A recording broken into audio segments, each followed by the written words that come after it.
Good evening, good afternoon, wherever you are. I am Hawthorne. Hi, welcome back to Ace Attorney Investigations Collection. We have cracked the first case last time, and so we're on to the second case. How is everyone doing, chat? Hi, Shokupani. Welcome, welcome.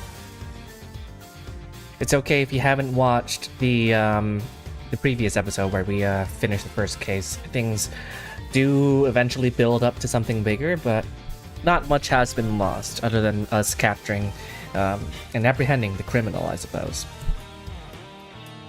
Welcome aboard. We're going to start in maybe 2 to 3 minutes. I'm just going to grab a mouthful of food at the moment because I'm also having dinner. And voice acting and commentating later on is going to be a little bit harder with my mouth full. So I'm just going to...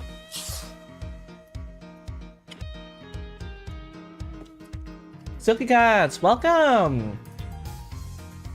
By the way, thank you for the follow, no one on Twitch. Welcome, welcome. Today, I baked a crap ton of veggies, like zucchini, peppers, potato, etc. And then I made handmade meatballs and baked those too. So it was pretty good. Silky Cats, thank you for the follow as well. Scholarships, no one? Well, I mean, why not, right? What's there to lose, really? Meatball. Plus, manga fursuit is probably not the best use of scholarship funds. Hey, man, I don't know what to tell you.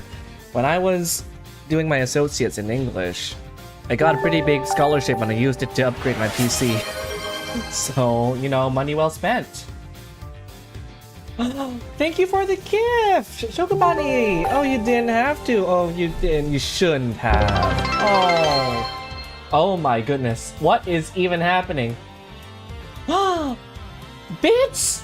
Oh. Oh. Okay, looks like my emotes don't exactly work when it's the chat bot, but oh my goodness. Thank you so much. That will help me survive a little bit in this rental hellscape of a city. I appreciate that so much. Hope you enjoy your stay here. Okay, so without further ado, we will continue in the meantime. Let's go, affiliate! You might get hit with ads once in a while, but I appreciate you sticking around. I do get a little bit out of it. And of course, if you sub, you won't have to see them, but that's not me nudging you. Murder that occupied my office. I didn't read that. Return of the great thief Yatakarasu. The clip top. Yeah, you're the only one clipping at the moment. Thinking back, everything began on that fateful day 2 days ago. Yes, the first case. 2 days earlier. We're having a flashback already. Oh!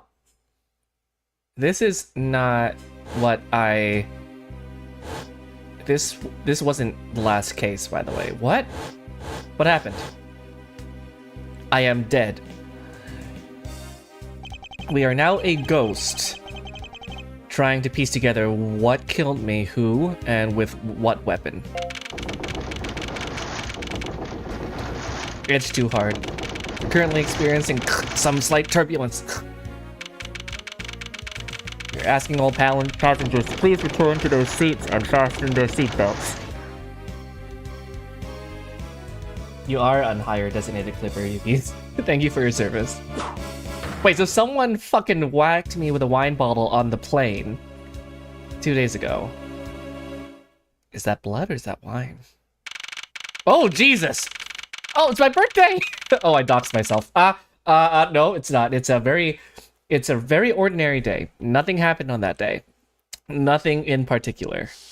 It's just another day in March, much like the other 30 and 31. Is that a whole ass elevator in the plane? Apparently so. I think the high class, like the fancy planes with like 2 floors and stuff like that has stairs. I don't know about the feasibility of an elevator on the plane. I certainly don't want to be in an elevator during, what we call it, turbulence. God, he's just a PNG. I mean, look, he used to be floating pixels, okay? Like, PNG is a step up, and look at me. I am a PNG. You got something to say about PNGs? Yeah, planes have 2 floors, one with a, like, half as long, but it's kind of like a private little quarters up there on the fancy, like, planes as well. He's got resolution. He's got resolution, alright. Okay, I might have that a little too hard. That's not the right A380, Boeing 747, especially A380s, yeah.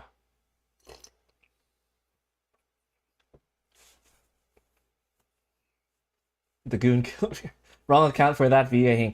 Look, don't out me like this. Why do I feel like I just woke up from a horrible nightmare? You know, with all that blood or wine on me, I am spotless.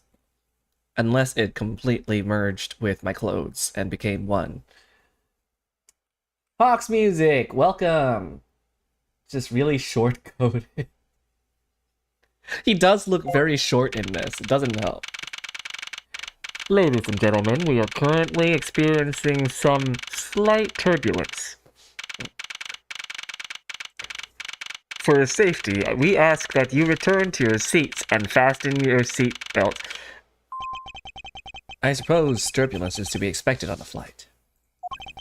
Though admittedly, I'm less comfortable than anything resembling earthquakes. Oh, they just walked for me. Oh! What's this? A travel wallet? But it's not mine. How does someone else's travel wallet wind up in my pocket? My head. Why won't this headache go away? I'll take care of this travel wallet later. Or hand it off to an attendant. He expected this level of turbulence. You know, to be fair, if you're going on a Pacific flight, you're pretty much gonna get turbulence. So it depends on where he was studying abroad. Stool-sized. He is stool-sized. If not short, why stool-shaped? He can barely... Don't do this to my short king, okay? He's fine.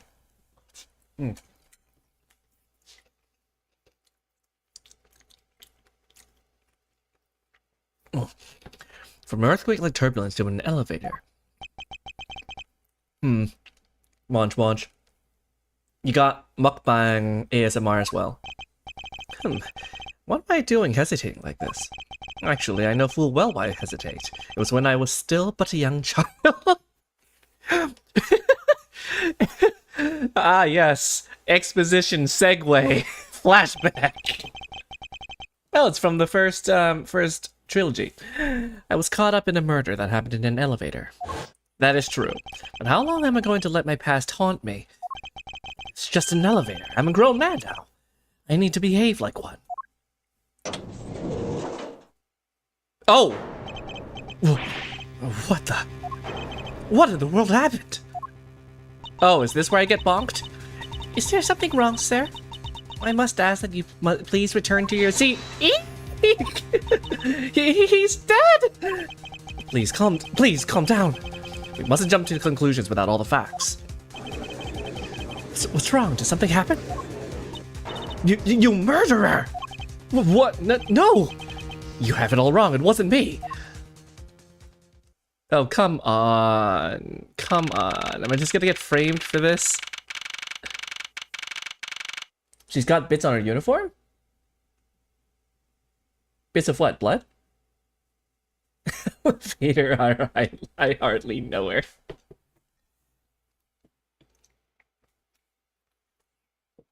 Twitch bits. Oh my gosh, you're right. They're just Twitch bits. Oh, very edible. Twitch bits. First class. Everyone, I am sorry to interrupt, but I have an important announcement, apparently. I am one of your flight attendants today, Rhoda Tenero. Rhoda Tenero. Tenero. Is it like a road a tornado reference? Or something? I'm trying to get the puns, you know he's attorney. A body has been discovered. No. Unfortunately, we have just had a minor accident on this flight. An accident? Don't treat like we're stupid. Caught in a glimpse and it was a murder. Caught in a glimpse. Well, what? Moiter? What's going on with this flight? Everyone, please calm down. There's no reason to panic. This flight will stay on course and make its scheduled landing. We are still currently in the middle of a rough patch of turbulence. Bonk! Crash! So until we are out of this area of turbulence, I ask that you please remain seated. But someone was killed, right? I mean, what about the killer? Oh, let me off. Please, there is no need to feel threatened. We've already apprehended the culprit. Is it me? Oh.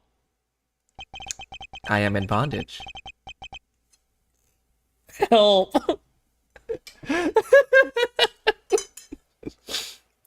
I thought I would only see this scene in fanfiction. Tenero Road. Ah. There you go. Thank you, Shogapani. Again, only thought I would see this in fanfiction. I asked that everyone please... He's just in a bind and he's like, I asked that everyone please remain calm. What the heck is he talking about? Why should we remain calm? My name is Miles Wentworth. I'm a prosecutor and I assure you I am not the killer. Ha! Being a prosecutor doesn't make you incapable of murder, buddy. Now you listen here. I am not the killer. I simply found the body. There's probably a scene of this. If you were to go on AO3 right now and just find Ace Attorney Investigations Miles Edgeworth playing, there will be a fanfic out there. So you say, however, I am sure that you're the perpetrator of this crime. I swear in my honor as a professional flight attendant. Excuse you? Oh, is that right? I know what I saw. And there's even very strong, incriminating evidence to back me up. Oh, what kind of incriminating evidence is she talking about? We've already alerted the proper authorities at our destination. Until we land, you will remain in our custody by the powers vested in our captain. Air Canada type sheet.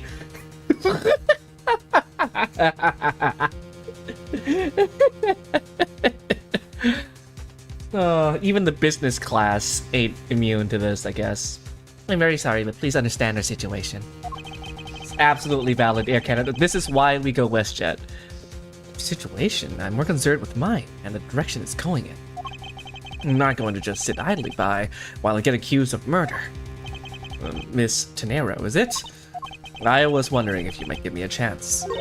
Chance to do what? Chance to plead my case. And a chance to ask what you meant by incriminating evidence just now.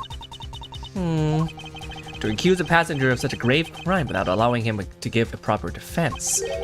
And a professional flight attendant inside of you really call this action righteous.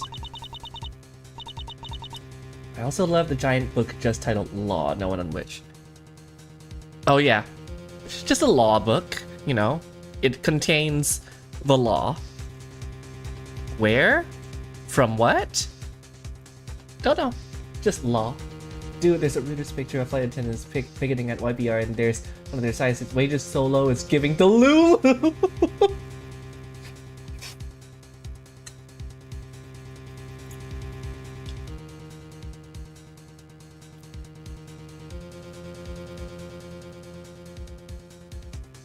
How do I pronounce that, no one? Because it's not your Discord name, which I can pronounce. So wages so low it's giving to Lulu is insane. Flight attendants, though, is that specifically Air Canada?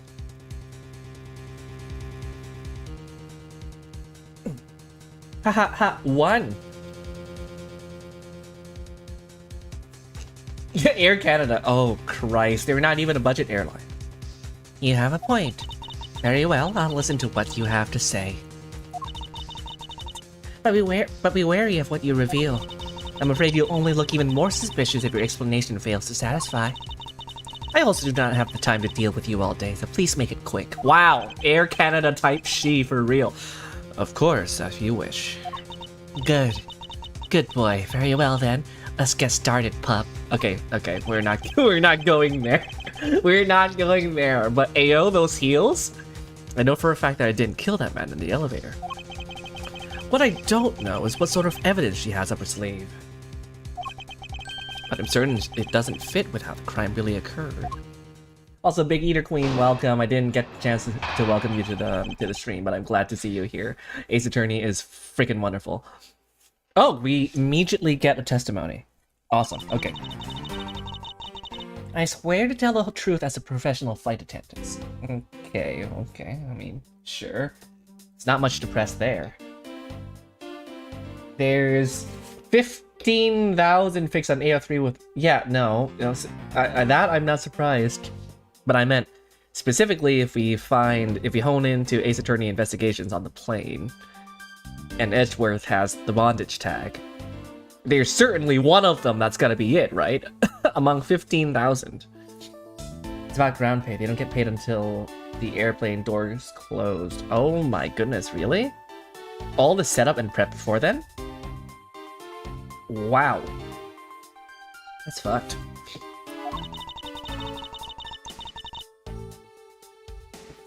Nom. Excuse my eating. First time eating on stream, but man's gotta eat. Unfortunately for you, Mr. Edgeworth, I'm certain you are the killer. The scene I saw in front of the elevator? It was you, standing there with fresh blood dripping off the murder weapon. So if you would please cooperate, we'll turn you over just as soon as we land. What, the murder weapon being the wallet that I was holding? Binge? I don't think you could ask for a more perfect witness testimony. Wouldn't you agree, Mr. Edgeworth? No, I don't. Look at that smug-ass face, I love him. Not really. It's hardly perfect when there's a gaping hole in it. So you know a thing or two about gaping holes, huh?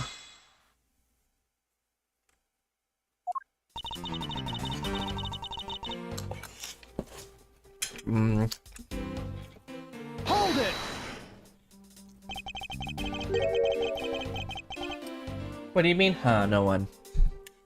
What do you mean? What do you mean, huh? No, huh, me.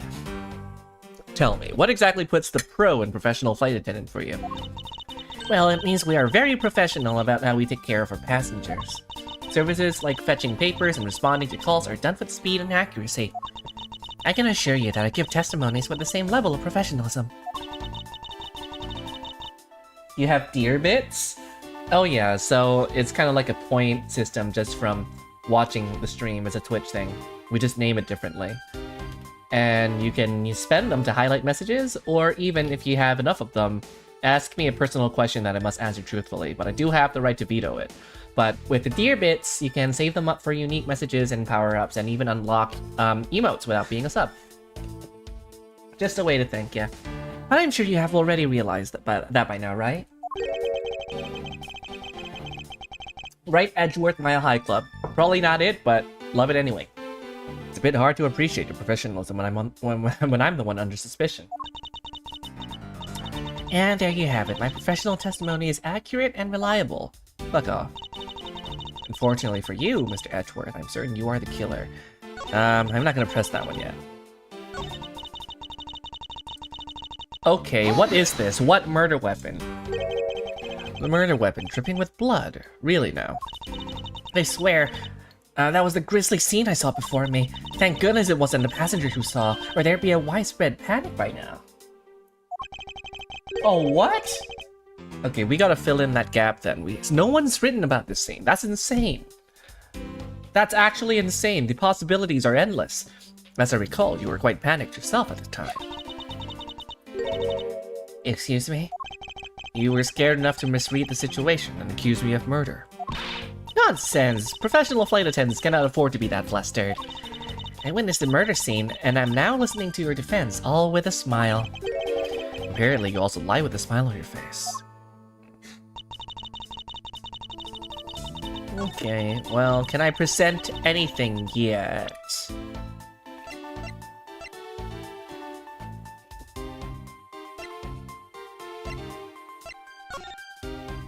The murder weapon is the statue over there. I assume anyway. It made it look like it's the bottles, but do you see that splotch of blood over there in the corner? There's something about that one. Also, he's cute. I I guess I will have to press the other things. Hold it! Okay, good to know, Yugis. At least there's some Mile High Club fix. Yes, so what did you see in front of the elevator? That's what I was just about to tell you, Mr. Edgeworth. Framed by the elevator doors and bathed in the light coming from within. That's so poetic. Oh, okay, that's... Okay. I will take a risk and present this. Oh, the music did not stop! What do you mean? Okay, I guess I jumped the gun a tiny bit. I'm gonna take damage, everybody.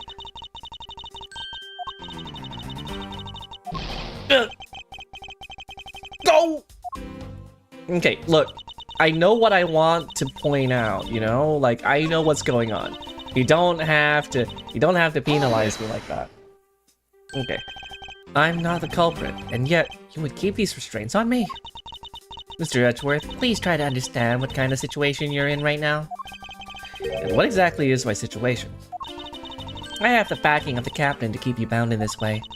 We are within our legal rights to restrain anyone who might threaten our captain mid-flight. It reminds me of that one clip, I think like a year or two ago, about like a passenger basically being taped to their seat like a mummy.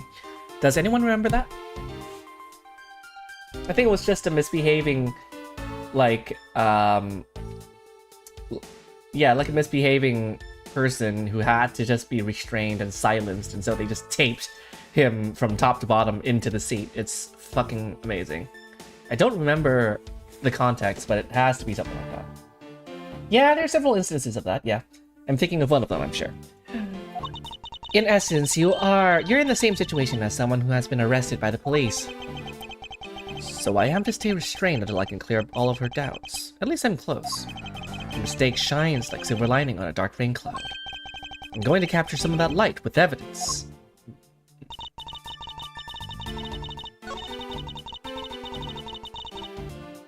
Okay. Certainly seem sure of yourself. Of course.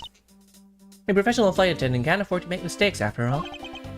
Perhaps, but you must admit there are a few who can look at a murder with a clear mind.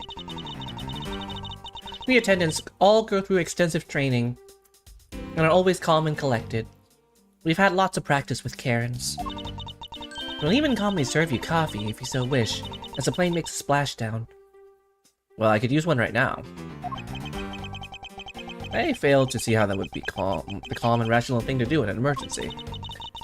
Even until the bitter end, we are there to serve the passengers. Bows. That is the duty of all professional flight attendants. Tell that to Air Canada. You certainly are confident. Anyway, shall we return to your testimony? Okay, what the fuck am I doing here? Okay, if it's not the picture, right? Do I just present this?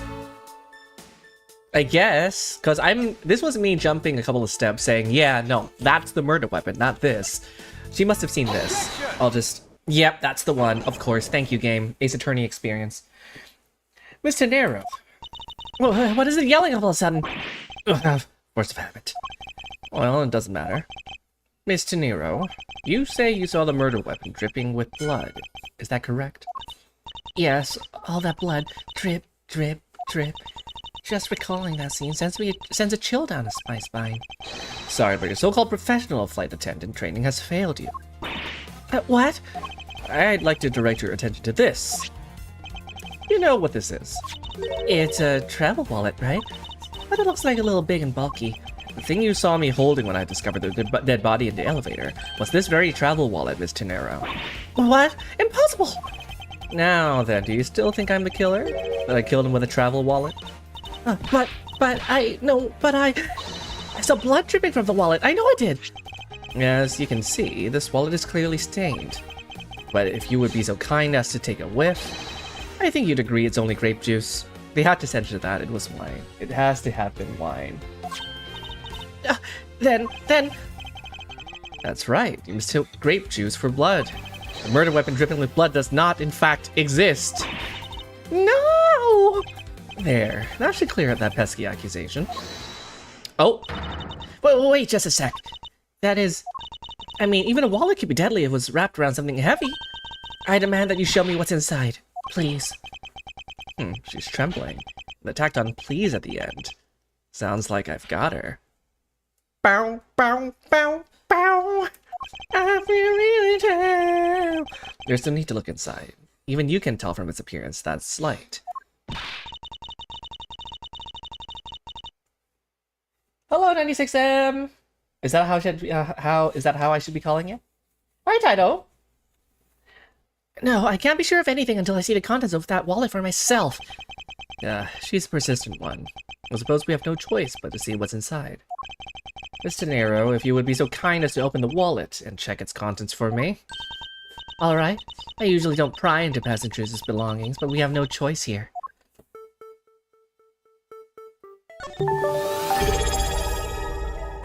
Thank you for the follow, 96M. Thank you for the subtitle.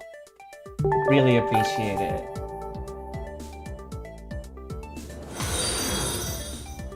It seems that this passport is all that's in there. But yeah, every sub will help me a lot. So, thank you so much, Taito. As you saw, there's nothing but a passport inside. This renders your wallet was a murder weapon argument moot. Wouldn't you agree? Hold it! Please hear me out, Mr. Edgeworth. What is it now? Well, I was wondering, whose passport is it exactly? Can I take a look? Why not? I'm rather curious myself. Oh, it's the victim. This is... Borginia. Hicks Acme. Is it kind of like exactly? Is it another reverse Acme Hicks?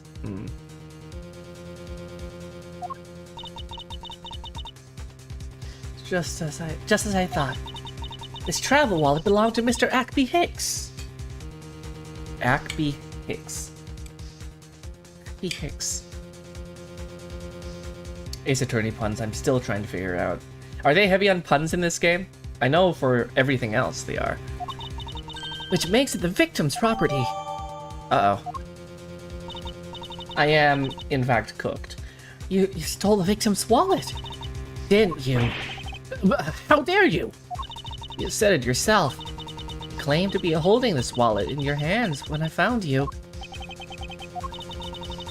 Perhaps I did misconstrue the wallet for the murder weapon, but it seems like I wasn't wrong about who the culprit is. Oh god, here we go, round 2!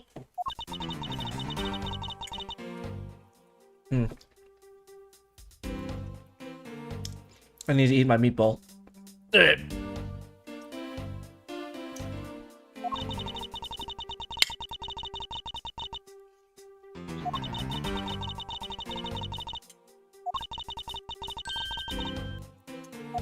Oh yeah, now that I'm not the murderer, you just condemn me as a thief. How about finding the actual murderer on the plane because someone killed him? It wasn't me. So even though I didn't have the murder weapon on me, still suspect me, I see. Rory Pop! Hello! Steal all the money I wish.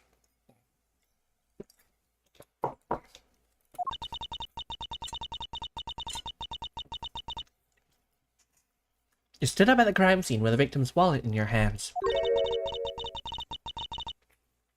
How can I turn a blind eye and not suspect you of foul play?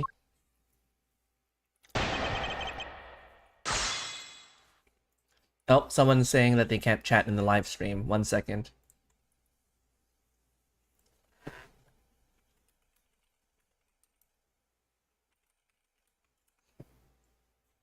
You gotta join Twitch to chat, by the way. Because the multicast rules on Twitch basically makes that Twitch has to be superior in terms of streaming quality. And we do that by making chat exclusive to Twitch, among other things.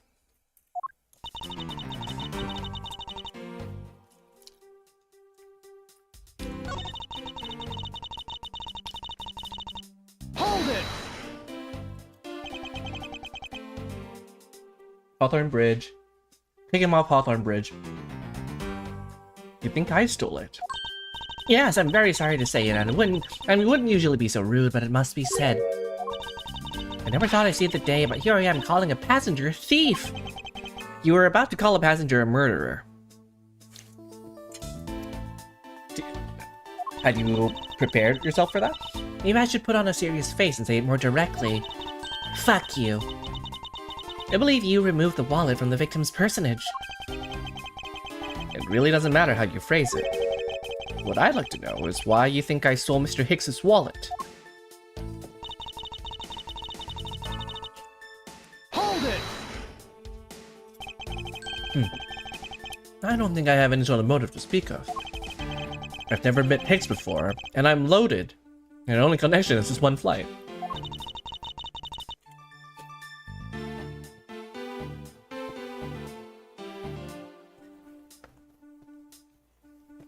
But that is more than enough of a reason. How do you figure? He was sitting in first class, and I think the implication is quite clear. Girl, I'm rich. Hold it! I think I was after his money. Where did that cockamamie idea come from? True, you're also a passenger in first class, but... I thought something was off about you and those deeply etched lines in your forehead. Did you call me old? They're not lines! They're perfectly normal and a part of my natural face. I don't think I've ever met someone with such a terrible countenance on a flight before. Oh my god. And that's when it hit me. You have the face of someone with money trouble. She really is making a fool of herself pursuing this line of logic. You should spare her and present the piece of evidence that contradicts her testimony.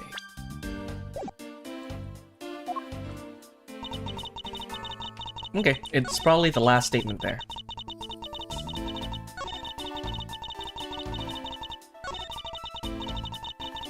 Okay, well, I only have 4 pieces of evidence, right? Like, what more is there?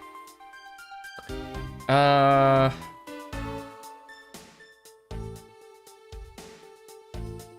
feel like the itinerary is gonna come in later.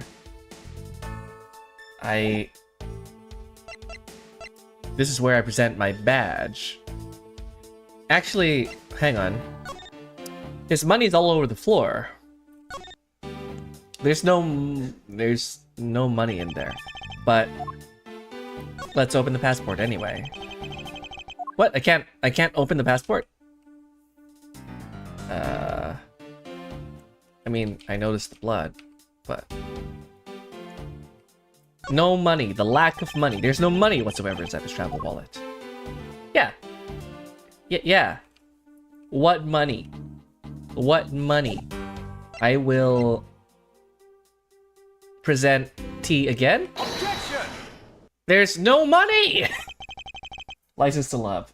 Juice stains. I wonder if I can get a word in, Mr. Nero. Well, what is it now? Mr. Nero, I wonder if you've noticed a contradiction within your own testimony. Well, what are you talking about? Simply put, as you saw with your own eyes, the only thing inside Mr. Hicks's wallet was his passport. If I really was after his money, then why would I steal a penniless travel wallet?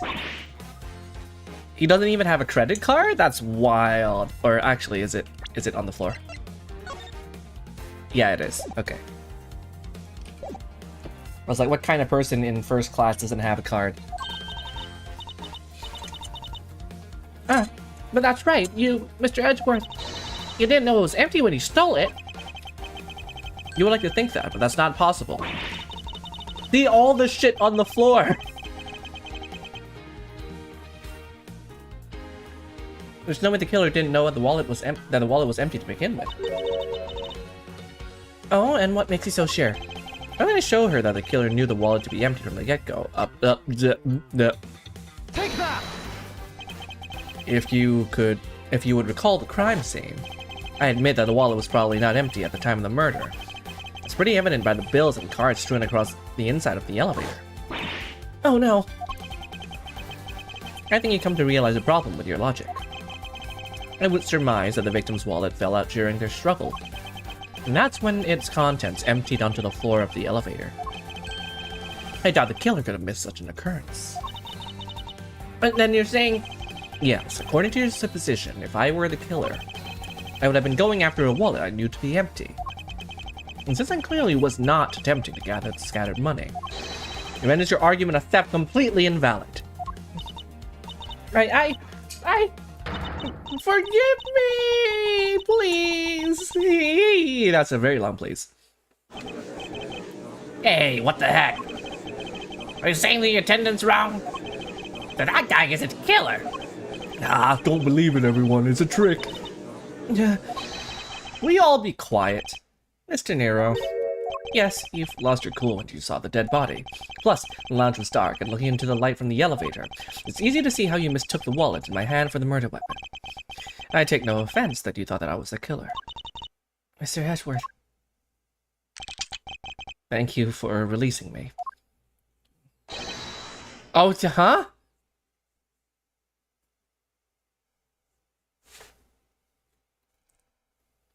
What? What is it now?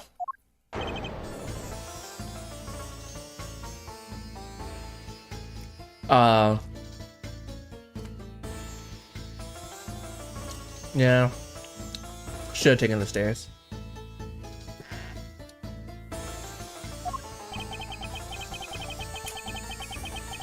Miss Tenero, if you could please translate, I'd be much obliged. It sounds like Borginian, but I don't understand any of it. There's another attendant on this flight who said he's giving me the runabout. I don't require an interpreter. I speak English just well. See? You, the attendant. I want this person to be under the arrest until we arrive at the airport. Hi, Chris. I'm sorry, sir, but what exactly are you hoping for? What is it you want? I am finished talking to the likes of you. Please, I would like to hear why you would like me to be held under arrest until we land. You, how dare you try to waste my time? You were the one who stuck your nose into my affairs. I wanted to spend even at least one more second with my precious art. I have no time for other things. I know what you are. I see through you. Solvent. Yes, I'm pretty sure that's how you say it in English. Well, I should hope I'm not monetarily bankrupt, but I don't think that's what you meant. I'm sorry, but I don't think I caught your name. I am Zinc LeBlanc II. I am a very wealthy man in Borginia. Big ass face with the C. Yeah. But I am not an ordinary rich man. I am an art dealer, a rich seller of beauty. Miss LeBlanc. Yeah, that couldn't have fit in overhead, I guess. Right? Unless you're trying to jam it into that little box before you go on a budget airlines to see if it fits on carry-on. That's not gonna fit in carry-on.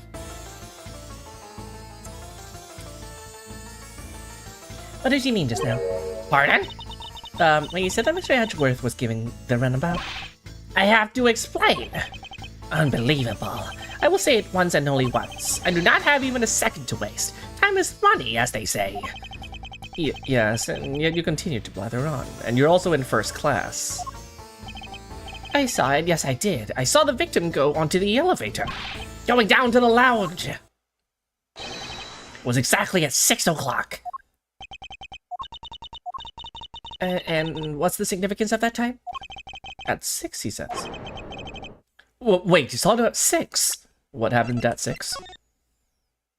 After the drinks, right before the movie. Interesting.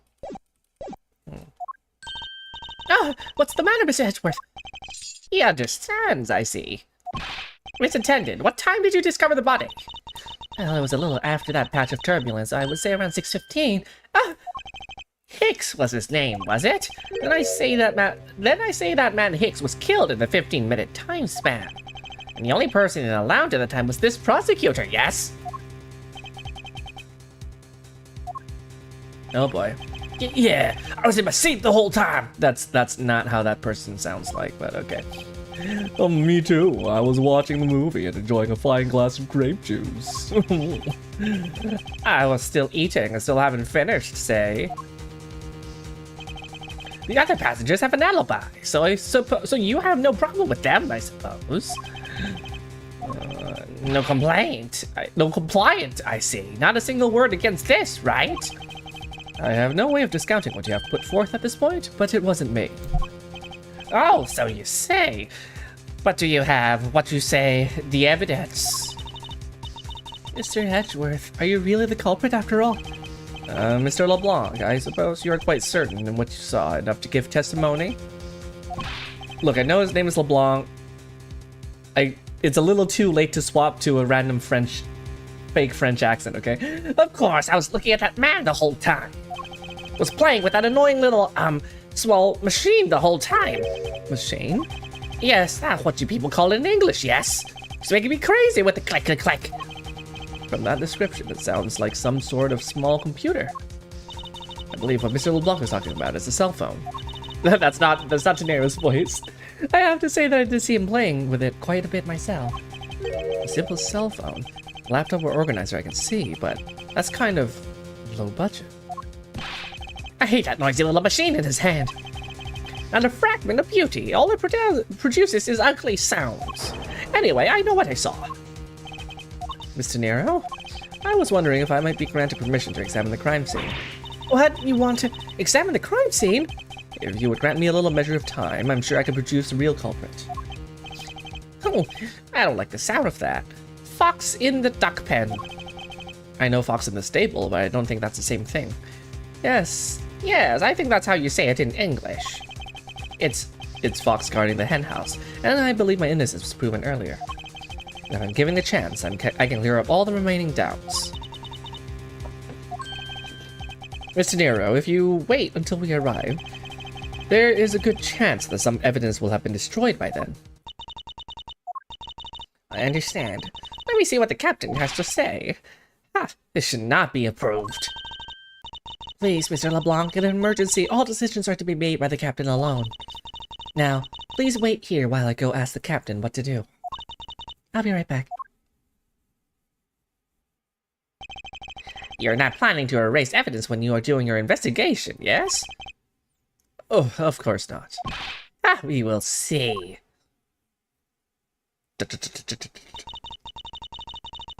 Mr. Edgeworth, you have the captain's permission to investigate the crime scene.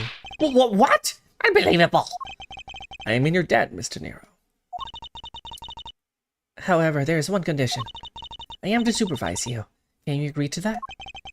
Of course, I see no problem with that stipulation. It's only natural, as I am still a suspect in this case. I take full responsibility and will watch Mr. Edgeworth's every move. Hope this is reassurance enough that there will be no foul play. Now then, Mr. Edgeworth, shall we proceed? If you should need my help with anything, feel free to use T to talk. It's time to head to the scene of the crime, the first floor lounge.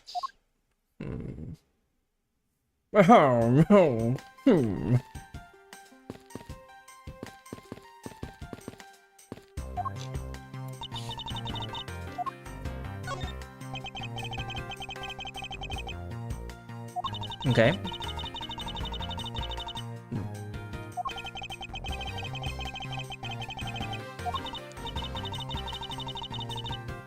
I am still under suspicion. It's fair. Of course, and I take no offense. Do you really understand what I'm saying? Yes, fairly. Do you pinky swear you do on your honor as a professional prosecutor?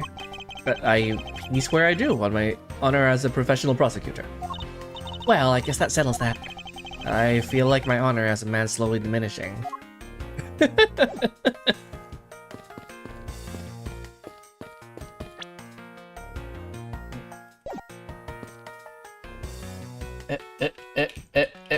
Get me closer, eh? Okay.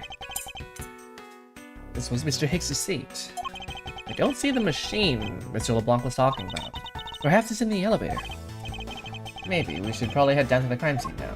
Oh, come on, let me spend some time here. It's my seat. Unfortunately, I didn't bring anything particularly useful for an investigation. It's not as if I'm constantly prepared for such a thing to occur. What's the lifesaver doing here? I bought it at the flight stop just beyond the lounge. If something happens, if something should happen, having one will save your life. I think this guy would have been better off not taking a plane to begin with. You seem very comfy.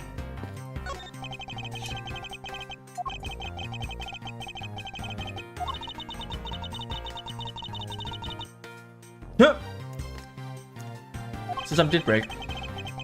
Love that steak though. It's like a steak salad.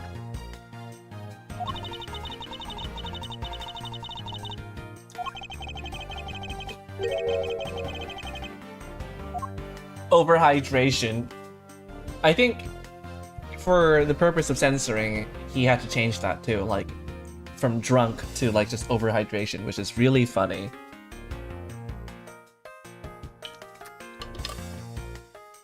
Censorship is insane. Oh.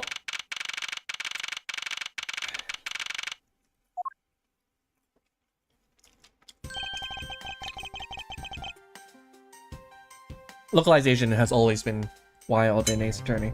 Sometimes it's golden. Okay. I want to thank you for your help back there, Mr. Nero. It was nothing. You should thank the captain for granting you permission. And just so everything is perfectly clear, I still don't trust you. Your standing with me hasn't changed one iota. I see. I will bear that in mind. I received an order from the captain earlier. He wanted you to know that we reserve the right to stop your investigation if we feel you are not making progress. And when we do, he asked that you please return to your seat at that time. So my time runs out at his and his crew's discretion, does it? I have to find out a way to discredit Mr. LeBlanc's testimony before time's up. I understand. By the way, is there any place you can think of where the killer might hide on board? I don't think so. After every first-class passenger was accounted for at his or her seat, we made a thorough search of the plane. As for business and economy class, no one can move between those two classes in first class without a staff keycard. We found no record of a keycard being used at all, which means that I have a first-class killer on my hands. At least I know that much for sure. And one other thing. No one else has been allowed near this crime scene since the murder was discovered either. Oh, okay, here we go.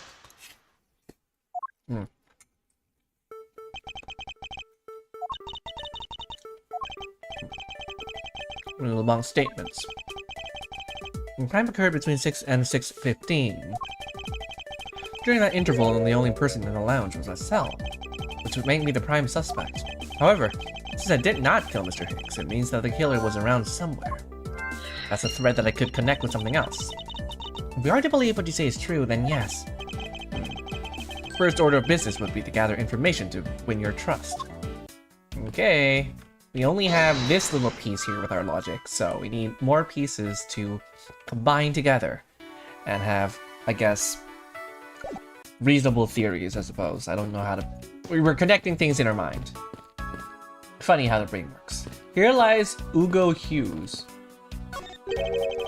What or who is this? This is a bronze statue of the founder of Go U Airlines, Miss Hugo... Oh, it's Hugo, not Ugo. Hugo Hughes. The one on the left is when he was in his 40s, and the other one is of him in his 80s. I see. He aged like spoiled milk, then aged like wine. The man aged it all over those 4 decades. Maybe I need to squint more.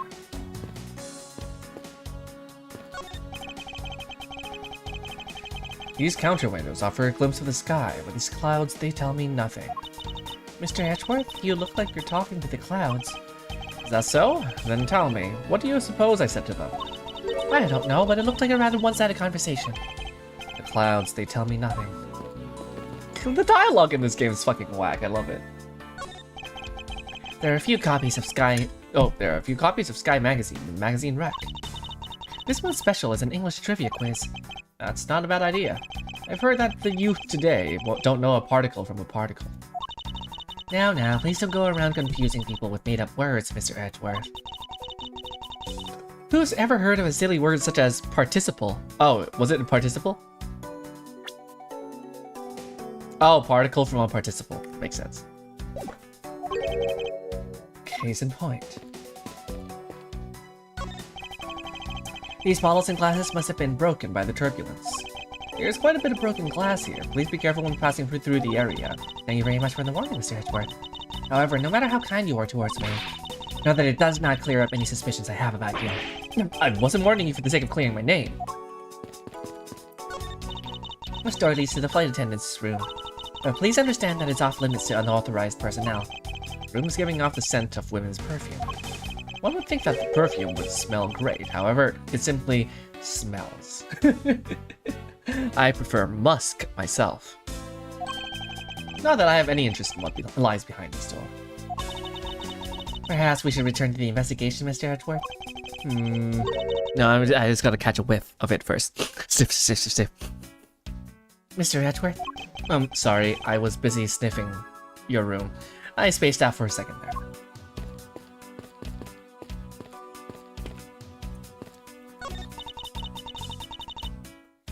This grand piano is a product of this plane. We play the music of whatever CD we insert into a CD drive. That's not a piano, it's more like an overgrown music box. But its keys to press along with the music, as though there really is someone playing it. Some people have entirely too much money to waste on those really complex toys.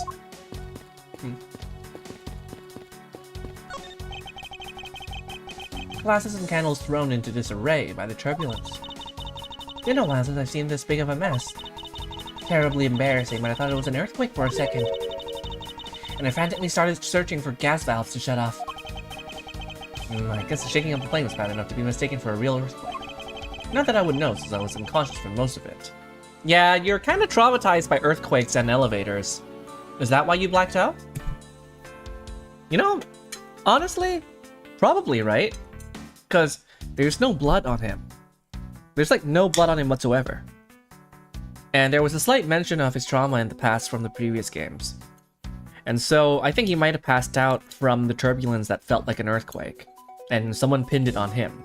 Because there's no injury, nothing whatsoever, right, on him? So it's not like he bonked his head. And he hasn't mentioned anything like that. Like, oh, I feel a bump on my forehead or something, right? Like, so I think it's trauma.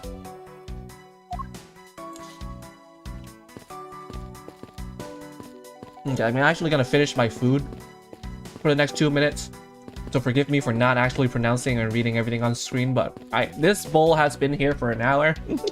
I need to finish it. Hope you don't mind, chat. Munch. Thank you for still being here, Yukis. Handmade meatballs that I put in the oven, and then roasted veggies, a lot of them. With kind of like a garlicky like aioli.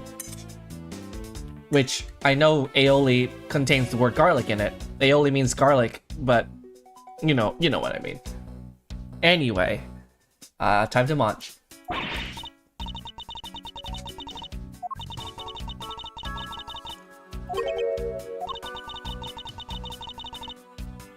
Rocker pals.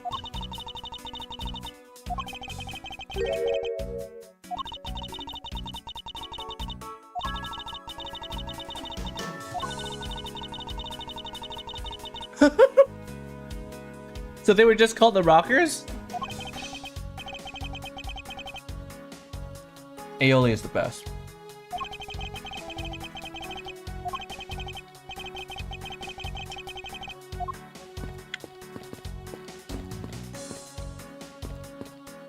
Hey, but they didn't turn it bright pink.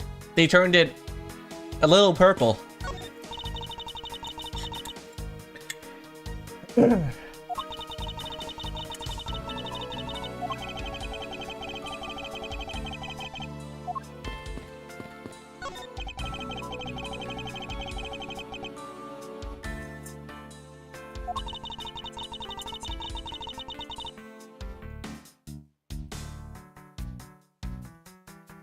Not to say here lies, though. It's almost like...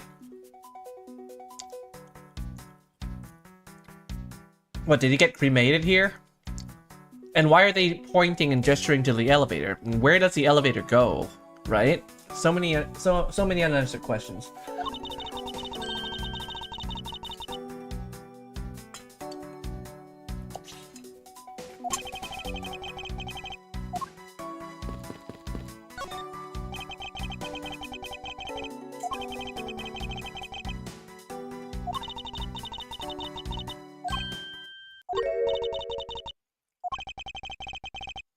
Footprints.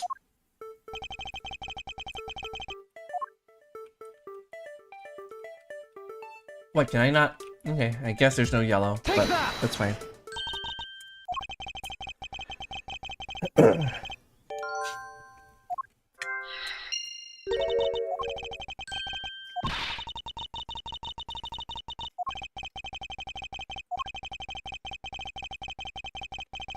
Aw.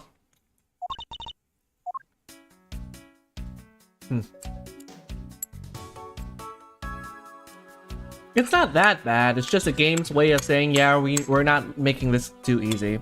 We're gonna add some challenge to this. I'm sure they could have done it.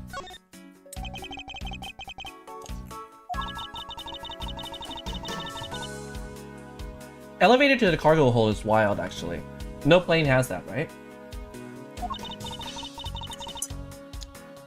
Not even A380 would have like a cargo and like the lounge be connected. Like, why?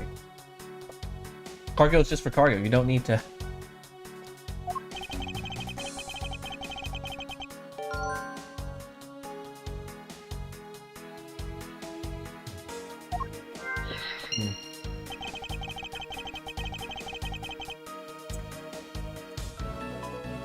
That phrase uttered means there are multiple key points here worth noting.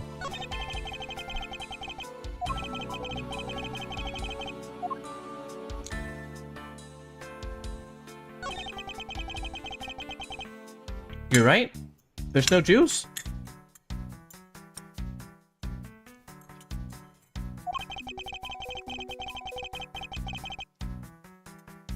That said, though, during the first case, they did mention blood, so we cannot substitute grape juice for blood entirely. It could have just been grape juice out there. They use grape juice to censor alcohol and not blood, I think. Welcome back. Sinister looking. Oh, is that like a tanuki?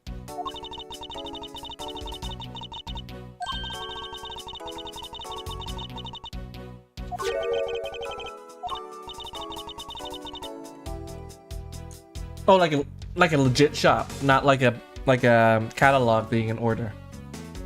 Wow.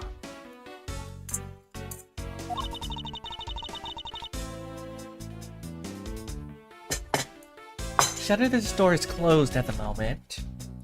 Okay, I have finished the meatball. But it was open the whole flight up until Mr. Hicks's body was discovered. There's blood on here. Could this have been a murder weapon? Very much could be. Let's look at the back of the head. I doubt anyone was expecting to find a dead body in an elevator on this flight. I certainly didn't. So, Mr. Hicks, he's really dead? Yes. She's trembling, though I can't fault her for that when there's a corpse right there. Mr. Hicks, if you're really dead, then please answer yes. I see she's over the trembling now, although a new symptom seems to have appeared. It's the Delulu! It's the Delulu! It's the low wages! It's the low wages causing Delulu.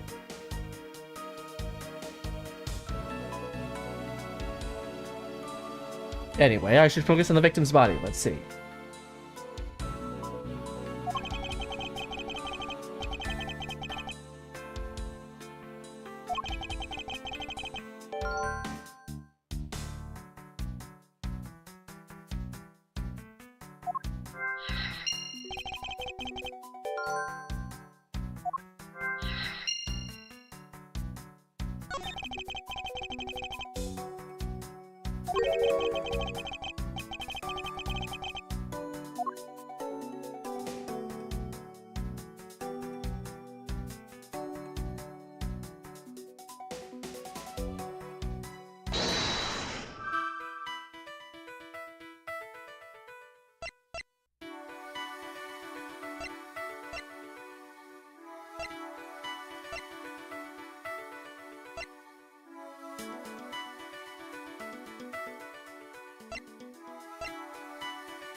Oh, I muted myself.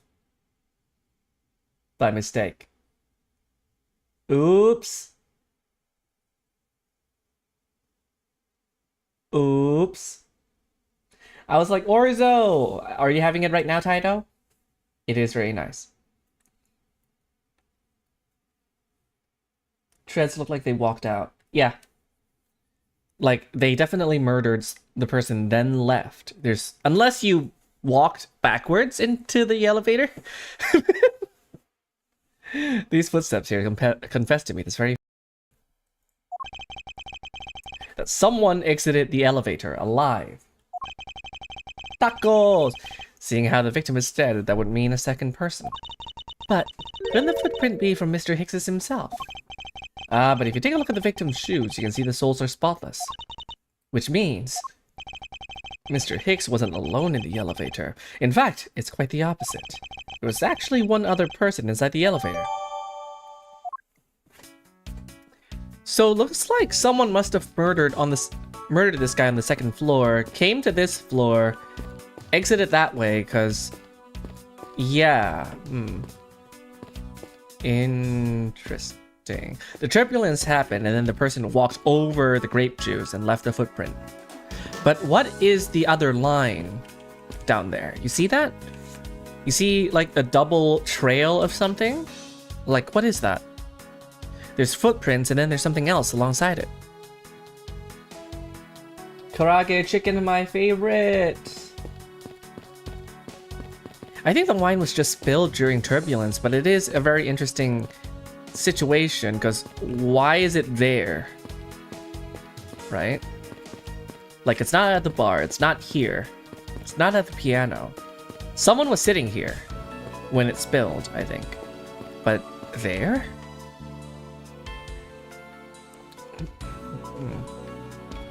It's always a statue and a conch to the head. It's not the first time in Ace Attorney. I have gone the other way out the door? Yeah. Maybe they just really liked wine. Okay, time to talk to you. Let's see. About the victim. Was wondering if you noticed anything, Mr. Nero. Yes, I can't help but notice the sad atmosphere in here. Yes, it's a rather tragic crime. I'll say. Robbing the poor man after bludgeoning him to death? Talk about rubbing in the salt. Can't forgive someone who would do this to a passenger of mine. I swear as a professional flight attendant that I will capture the culprit with my own hands. And I promise as a prosecutor to solve this case with logic and deduction. I should go over all the leads I've collected so far one more time. The key to solving this lies at the intersection of my logic and the evidence. Okay, well, I can present things, so... can I ask your thoughts on it? These footprints do, in fact, belong to the culprit, and I would say it was very careless to leave them. If I was a killer, I swear that a professional killer, I'd never leave footprints behind. Yeah, that's all well and good, but I'm afraid it's of little use in a pursuit of the killer. I feel like I'm still missing a link or two.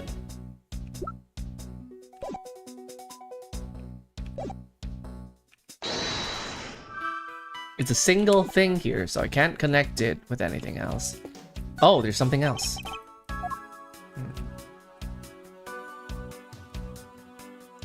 Looks like you need a key card. Hand? Nope. Nope.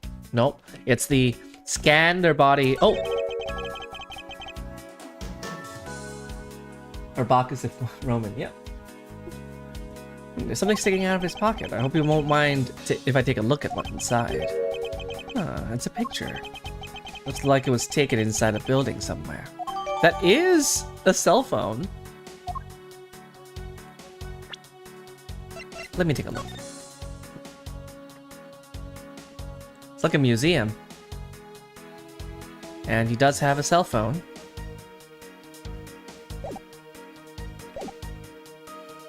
Man car door who can.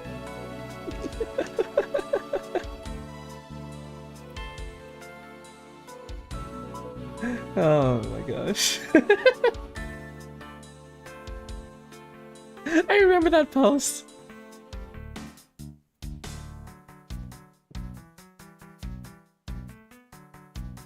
I'm trying to remember the the lore behind it. On a lanyard, no less. Having your phone around your neck is insane behavior. I don't know, Yugis. I feel like in the early 2000s, when you still had flip phones and stuff like that, that was pretty common. Toddler fit. Yeah. Yeah, admittedly, I was, in fact, a toddler. And in elementary school, during a field trip, I did wear a phone like that on a lanyard, so... Anyway... Oh, is there... No, that's it. I'll present something to you. What can you tell me about this picture?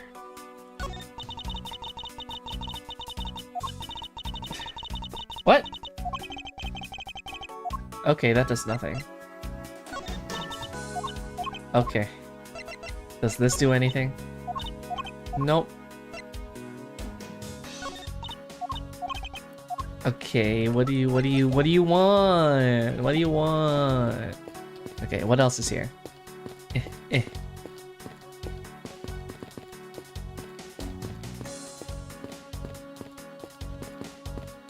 You should just be shuffling across the screen, you know? Just... Is there anything else? What more is there? There's nothing else to connect. Unless I haven't fully investigated everything yet. Like, what's behind... Is there something behind the picture? No.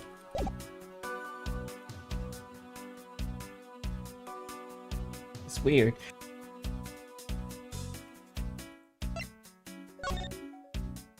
What are those two lines? Ah! Okay, there. There's some blood on one of the corners. Could this piggy bank be the murder weapon? Did that give me anything? It says, Go You Airlines. You know, I've seen it occur a lot recently, and it's been bothering me lately. But why do some brands think it's acceptable to simply smash two words together and call it a day?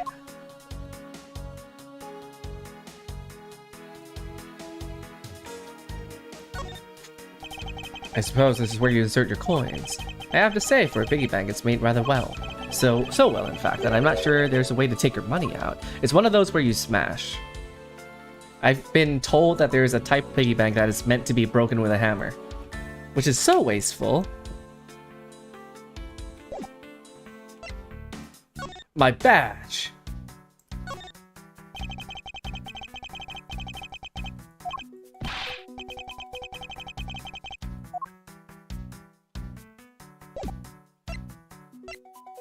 What else is there to investigate, though? What? What, the blood on it? Grape juice stains the outer cover. True, it was I who dropped it in the juice. However, I didn't do it to... Chat, what am I missing? Hell! Don't give me a guide, though. Just in case you're paying attention. What am I missing?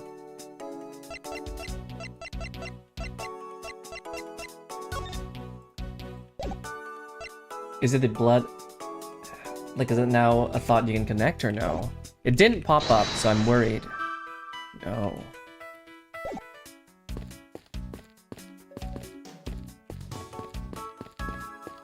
These all indicate that I've already checked it out, so... It cannot be something there. Can I just go up? What? Yes, I'm in need of assistance.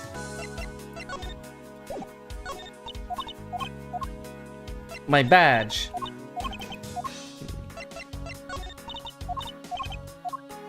Interesting.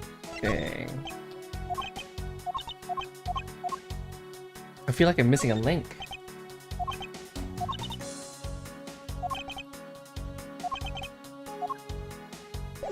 Anything where? Oh, I can't present the profiles.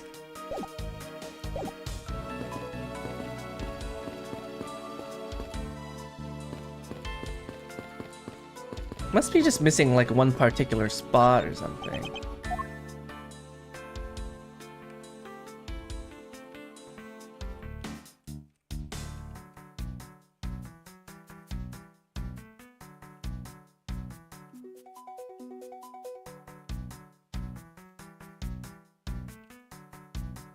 so weird. Is there anything on your hand? No. Something on your head? There's a deduce button. Oh, okay, wait, hang on. What do you mean is this spot connected to anything else? What? Hang on. Is the spot somehow connected to any of the evidence I hold? I mean, this? I guess? Oh. Okay. Ooh. What it feels like to do a claw machine. I don't think so. Okay, what's off about this picture? Let's see. Yeah, something being dragged.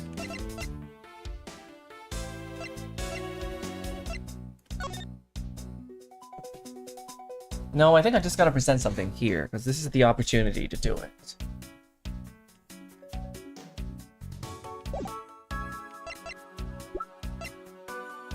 What contradicts?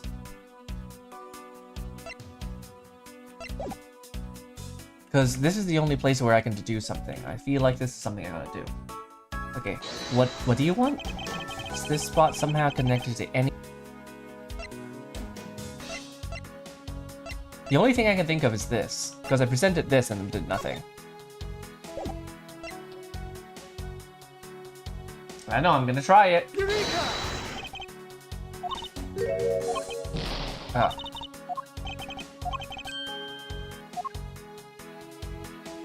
Yeah, same guy. Oh, I gotta point to a certain thing. Okay, hang on. Hang on. Okay, I'm just doing this wrong. I gotta picture it. I gotta point at something and then deduce, I think. Okay, let's look. What is off here, chat?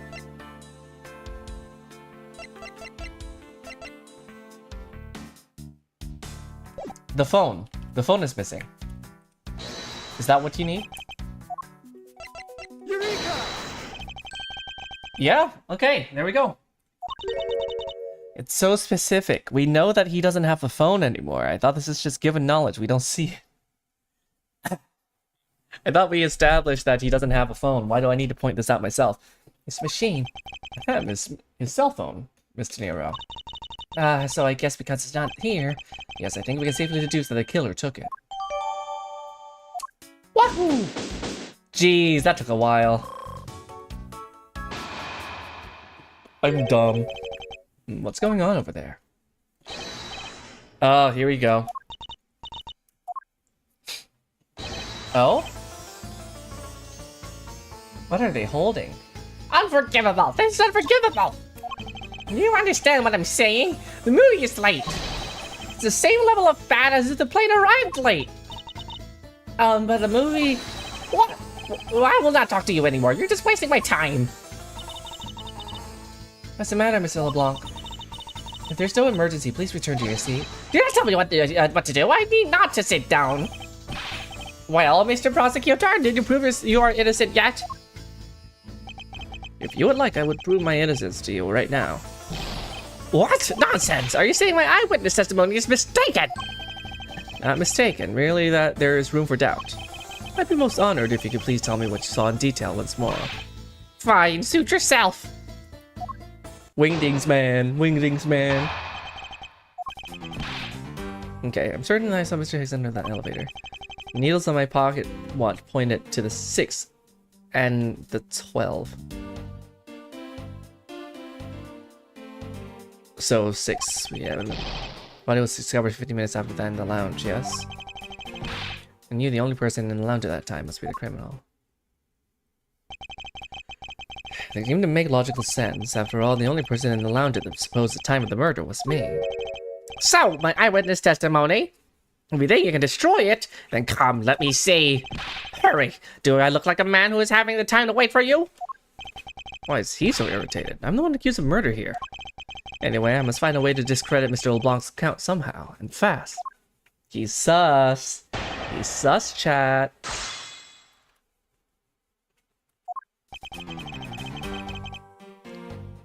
Hold it! Gently holds. Mr. LeBlanc, were you able to get a good look at the inside of the elevator at that time? Of course, I saw what was inside. And are you sure that the victim was in the elevator alone? Yes, the only person inside was that Mr. Hexman. This last outburst is a bit too important to let go. Nope. Take that. Objection!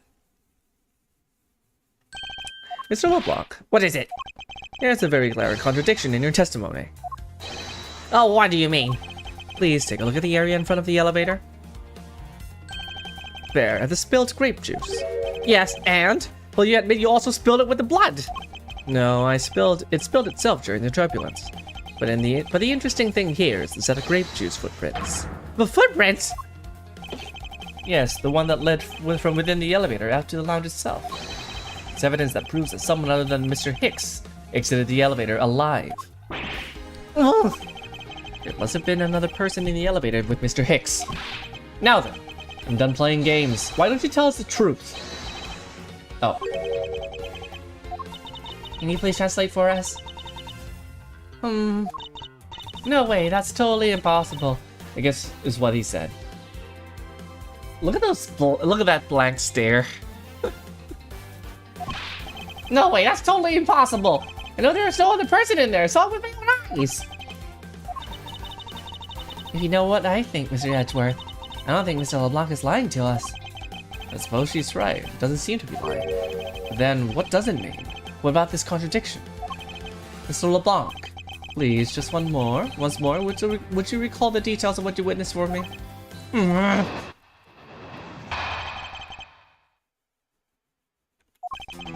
I was very upset when Mr. Hicks passed by my seat. I was already checking the time over and over again. I happened to follow that man with my eyes when he passed me. And I saw clearly into the elevator he was entering, but I swear there was no one else inside. No one! I mean, he got in the lift, it went upstairs, someone killed him. He saw no one when Mr. Hicks went into the elevator. He didn't say anything about seeing anyone when the person left, when the door opened again. Surely Hicks didn't just disappear.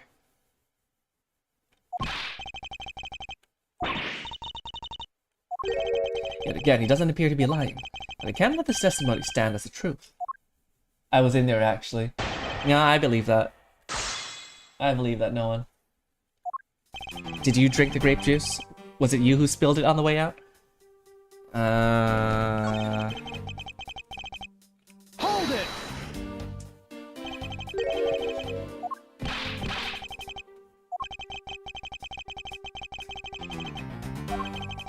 You need some grape juice. I was giving a complaint to the attendants about the movie starting time. Return back to me my time in money! You understand the point. Movies talk about the in-flight one that's mentioned in the magazine. The movie's supposed to start at 6. It's not late. You were early. What do you mean? So if it's late, it's past 6:15 then. It's past 6. A summary of the plot at its start time. Interesting.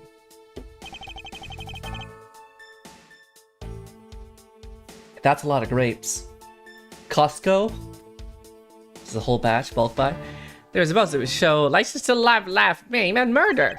I cannot see that movie in my country. You can only see it on international flights. I look forward greatly to that movie. I checked my pocket watch whenever possible so I would not miss it. I used my pocket to watch the destination time when I came on board. So my watch is not wrong. I matched the schedule. And the movie was still late. Very, very late. Your pocket watch. I'd like to ask you a little more about it, if that's alright. Hold it! So this movie you mentioned, is it the one listed in the Sky magazine?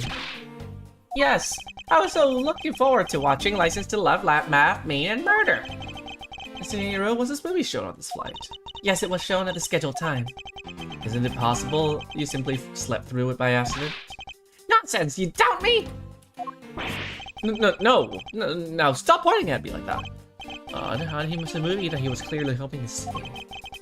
Checked my pocket watch a great number of times. Not much, I know for sure.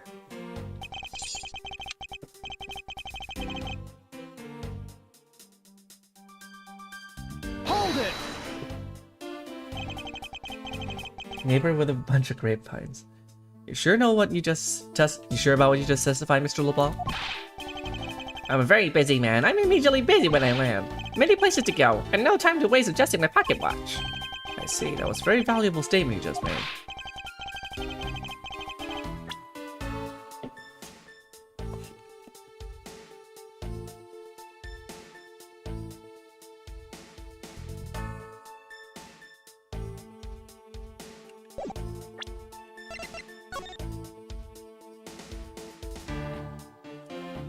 Correspond to our departure time zone. So it's just simply it's the wrong time. Because he adjusted it to the destination's time when it was based on departure time. Okay.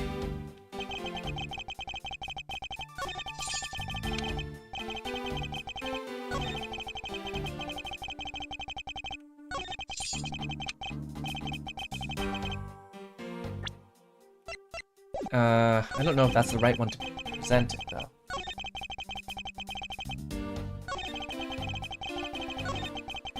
I guess it is. Okay, this is either the right place to do it, or I am wrong, but here you go. Objection! Aha!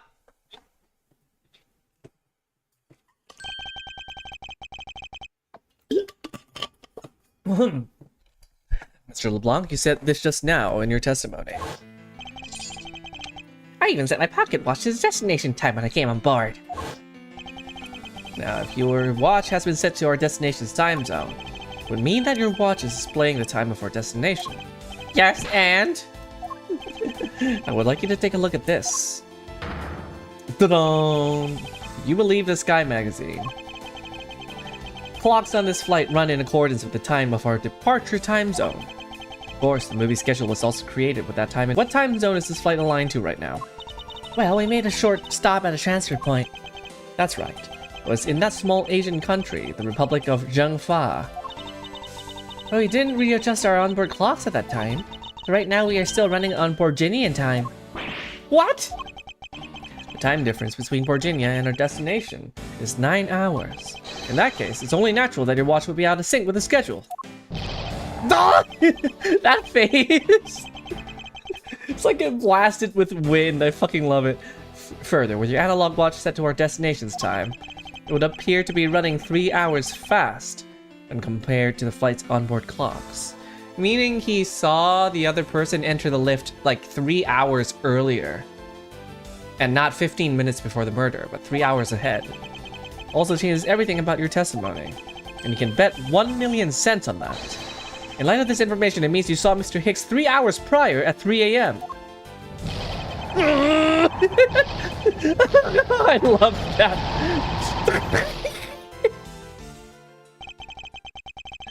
That's the best breakdown we've had so far in this game.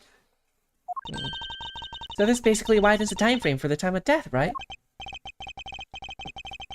Question, why are your uniforms so different?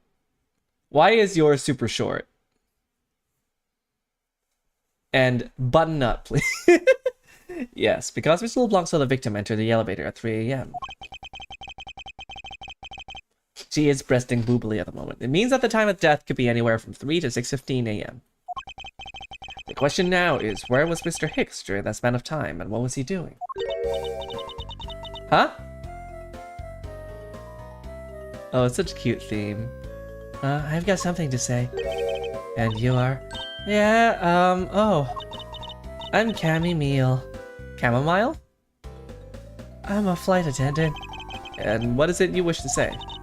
Well, I think your story is a little different from how I remember it. What do you mean, Cammy? I saw Mr. Hicks sitting in his seat at 5 a.m., you know. What? How could you be so sure at the time? Oh, that's right. He pushed his call button while we were parked at the transfer point.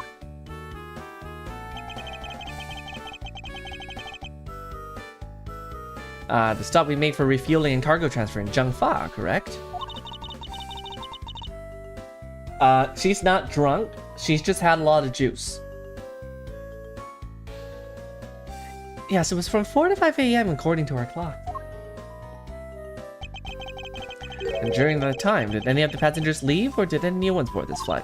No, not a single person got off or on in Zhengfa. What about the flight crew? The few who were handling cargo transfer might have temporarily gotten on or off. But eventually everyone, including Cammy and myself, came back on the plane. Oh my god, there is a nipple. So basically I can assume that no one left or got on our flight since our initial takeoff. Interesting, I should keep that in mind.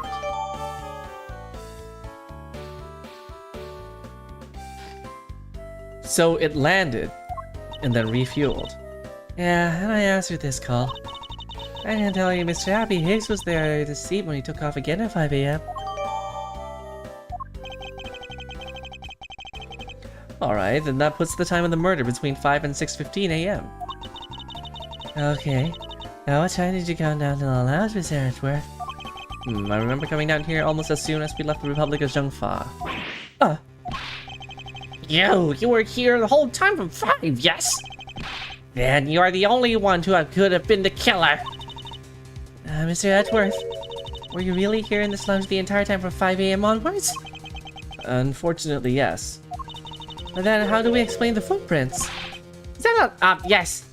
This man waited for Mr. Hicks here in the lounge and waited to kill him. And then he put the corpse into the elevator. This voice is killing my throat. I'm regretting it. I've already had to do so many voices. This is where the turbulence happened. My eyewitness testimony may have been mistaken.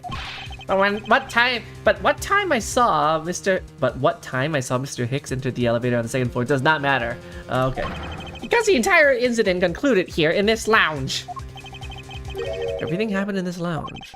Is that what you really believe, Mr. LeBlanc? Do you have another idea? I simply feel that there's something out of place in the scenario you presented. There's something that can tie this crime to a location other than this lounge. Let's read this again.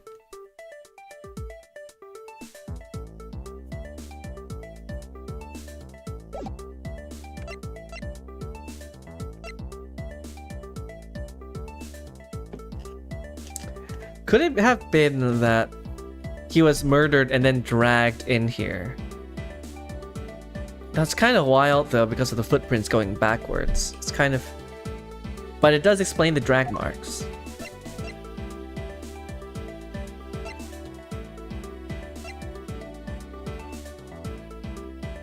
Well, it's the footprints again, right? Take that! These footprints, in which direction do you think these are headed? That would be in the in-flight shop. Correct. They're headed in the direction of the shop. But they look disconnected. They all end all of a sudden. You're right to point out that they do not form one continuous trail to the shop. However, there's another piece of evidence that connects the shop to our crime scene. Take that! The murder weapon. This little piggy bank is sold at the in-flight shop. It is sold there and only there, and it's not displayed anywhere. It's not displayed here in the lounge, sorry. How then did it find its way here? Did you find that a little bit suspicious? Such a trivial point. It only means you prepared it, taking it from the shop first before coming here. Doesn't prove you're innocent at all. Is there no way to win with this man? Oh. If I may. What is it? You see... Well, it's just as Mr. Edgeworth says. Oh, and why do you know this so well? Well, it's just that I work here. That piggy bank was there in the shop. I saw it with my own eyes. And when was this? It was maybe around 5:40 AM. Is it that just before we hit that patch of turbulence? That's right. You were in the shop just before the turbulence. Yes, I was. Come to think of it. Mr. Nero, when I found the body, I believe you came out of that door. Yes, I did. And what is beyond that door? That's the flight attendant's room. Then you were on the first floor. Yes. I had to do something at the shop and in the in-flight attendant's room. So I went to the shop first, and then to the flight attendant's room. Are you saying you passed by me at some point? Yes. You seemed really into the issue of Sky Magazine you were reading at the time. I don't suppose you noticed me walking by. I vaguely recall someone walking by, but I didn't take note of who it was. Anyway, The piggy bank was definitely there at the shop when I went there. Why did you go to the shop in the first place? I went there for a work-related matter. Work, you say? Yes. The upkeep of the shop is also one of my responsibilities. Why did you not say anything about that until now is what I want to know. In any case, I believe it's clear that the shop needs to be investigated as well. Shall we head over there then? What is it now? Aren't you getting something, Miss Rhoda? Don't you need the captain's permission to check the shop? No, I haven't forgotten. But I've already asked him for permission to search the entire plane. I think we're alright. Oh, that's weird. What is? Oh, I just talked to the captain, see? And he said that he didn't give you permission to do anything like that at all. Huh?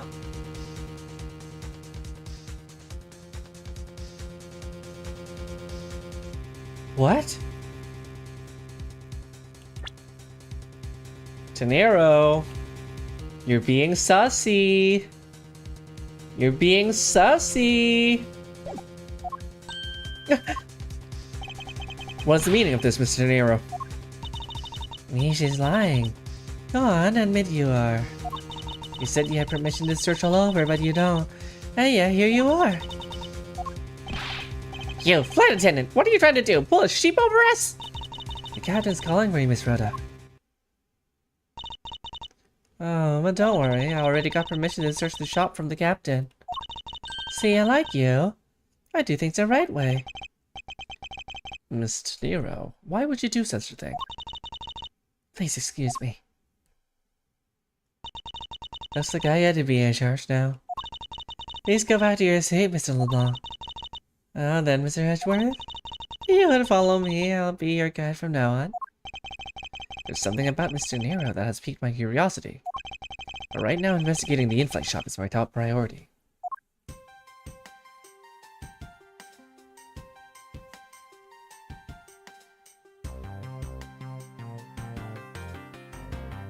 That's a twist. I wasn't expecting that. Thought Mr. Tanero was gonna be just completely innocent. And then...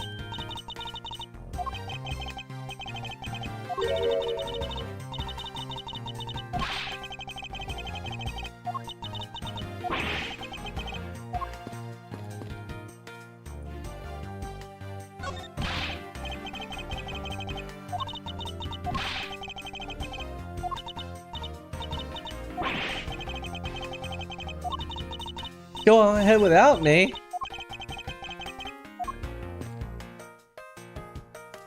I get it though, being sleep deprived. I get it. I get it, bestie. Oh, broken glass. Might have been where the piggy bank was. I love that they stuck a sign over the window. So this is the in-flight shop. It's quite a mess in here. You think? Guess I'll have to clean things up then. Hold on. You gotta clean up a potential crime scene. Oh, thank goodness. I hate cleaning so much. I mustn't rush things here. I must remain cool, calm, and collected. Because this piggy bank was left at the crime scene. Speaking of sleep deprived.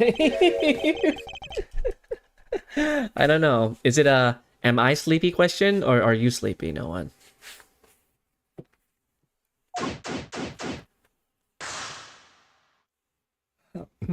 I might go to something like 10:30 or something. Not too late. Oops, all EB. Inside this display case is a row of lifesavers and life vests for sale. You sell a lot of those when there's some kind of accident or something.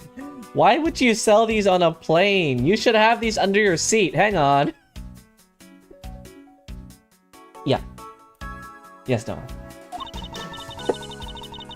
Well, some people buy them even when nothing's going on. How about it, Mr. Ashmore? Care to buy one?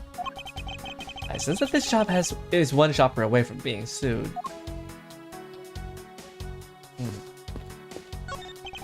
50% off! But what are these?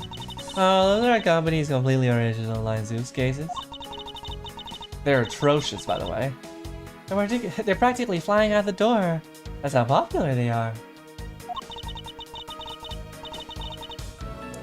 I won't have this go for too long then. Yeah, 45 minutes sound good for you? Perhaps that's how things work on this flight, but in the real world you try, then buy. No way. But either way, it doesn't really matter. True, either way, why would someone buy a suitcase after they boarded the plane? Yeah, what is this airline? What the fuck? Anyway, see that? Let's look at all the Captain Ugo heads painted on there. Comedy mascot, isn't he? They painted on with a lot of hair. Doesn't he look like he's about to jump at you? It's certainly making something jump inside my stomach. Huh? Oh, I guess you're still fooling your refined taste. It looked like you really wanted to get one. I thought I was going to finally make my first sale, but you saw right through it. Glad that's done though. Never let me try to give you a sales pitch ever again, okay? But I never showed any interest in it to begin with. It really is pretty horrible, isn't it? You wanna know something? The suitcase was designed by Miss Rhoda. Oh no. Miss Tenero designed this? Yeah. It was a company-wide contest, and she won! Does have a very sharp design sense. Sharp? Like stinky sharp cheddar, maybe? I really have no idea why the bigwigs decided to go with it. And so, Miss Tenero designed this, did she? Definitely not what I would have expected. Ah! You okay? I'm fine. Please watch yourself, Mrs. Steele. Meal. Letting a suitcase freely roll around has got to be a safety violation. Here, I'll put it back.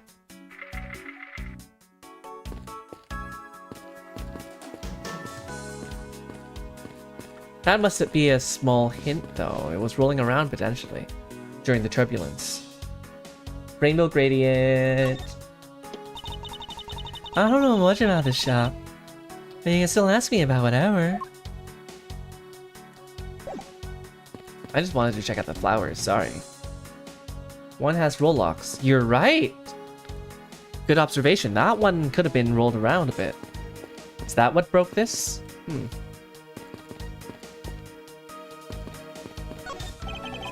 Stuffed toys, just like the one Miss Steele is holding, are on display here.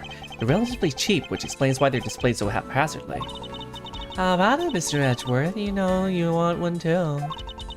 Yeah, great. I thought you said you're not gonna sell. You're not gonna pitch another one to us. They're great for when you're stressed. Why do I envision stuffed animal abuse when she says that? There are all kinds of luxury name brand merchandise for sale in this display case. And they're lined up in just a manner as to scream "Buy me" to any passersby. The glass from this display. What? Tattoo Rexy! Thank you for the sub! Tattoo Rexy did some art for me. And I'm forever grateful. Thank you for the sub, man! Welcome! The glass from this display case's door is shattered all over the floor. And it looks like there's nothing on display inside either. Wait, actually, I think there is something. What's this? A mini captain's hat?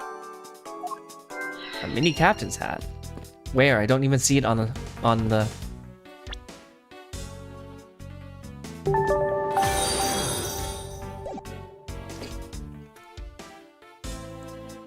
Oh, thank you for the follow! Follower gold net! Pew, pew, pew, pew, pew. Of course, Rexy was 69th. No, I don't know. No, I think 96 was 69th? Nice! Phoning now, welcome! Okay, let's keep going. There's a wide selection of souvenirs for sale in these display cases. Nice age! You know what I suggest? Sorry, but I have no intention of buying souvenirs on this trip. Okay, then how about you buy something for me then, as a present? I can't think of a single reason why I want to buy you anything. I've had my eye on that pendant for such a long time. Try paying some attention to me when I ask you something and then we'll talk. Oof. Can I logic anything? Hi, Tattoo Rexy. Hope you've had a good day today. Tiny captain's hat.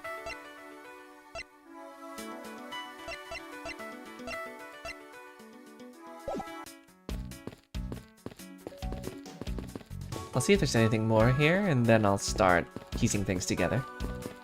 I'll ask you something, maybe. I don't know much about this shop. They can still ask me about whatever. Notice anything? Oh, I don't know. I guess I think you're the killer, though, Mr. Ashworth. I can assure you that I'm here in the shop to prove just the opposite. But it was me that got you the permission to look around. You know. So don't forget that, okay? Yeah, the art is permanently glazed. How am I supposed to thank you properly if you insist on falling asleep? Well, you know what really show your thanks? You see that item for sale over there? Sorry, but you're going to have to make do with my words of appreciation. Gift giving is not my love language, dear. Words of affirmation, however. Okay, what can you make of...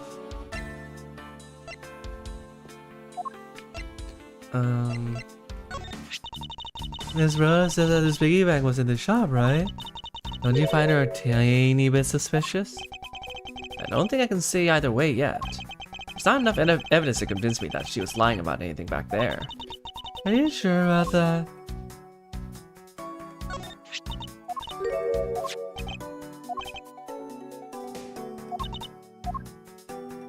There is an empty part of the shelf that it could have come from. Now, whether or not that's in a new PNG tuber, I'm interested. But I'm also looking to save up so I can get like Live 2D. So hit me up though in the DMs after. Okay, notice anything?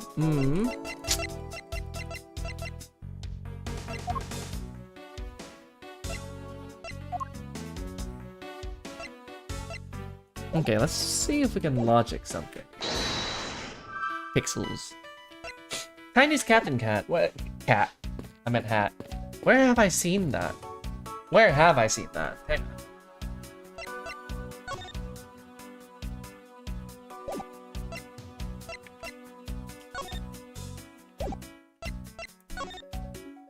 Where have you seen that captain's hat, chat?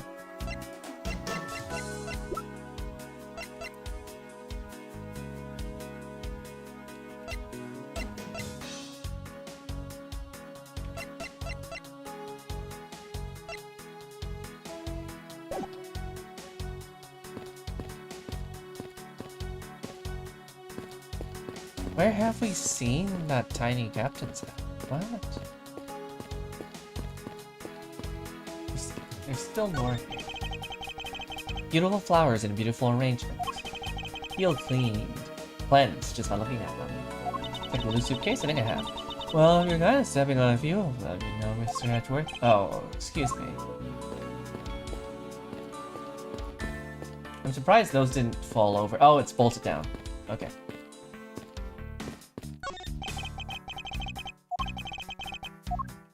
Yeah, interesting. I'm gonna play Dora the Explorer, hang on. Do you see what can be linked together?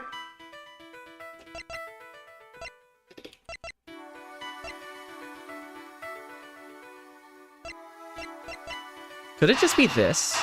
Like... No. Ow. They can be hazardous.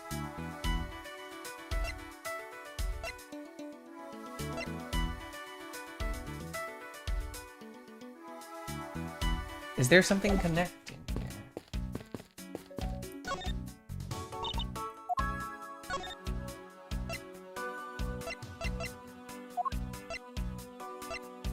I mean, I'll just try suggesting some stuff here.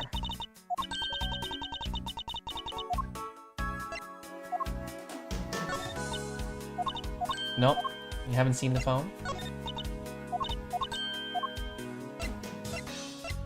I'm missing something here.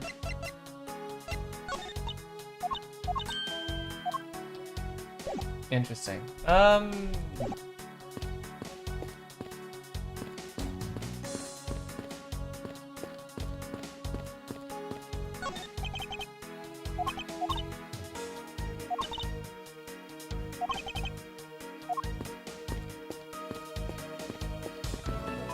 there a hat on the piggy bank? There wasn't a photo of it with it on. But do I try to connect everything else here? Maybe the captain's tiny. Maybe this? Ah! The hat probably used to be on the piggy bank's head. Let's give it a go and see. Have we ever seen it with that on? I must have missed it. I believe this piggy bank was forcibly removed from this display case. Does this mean that the killer broke the glass to get it?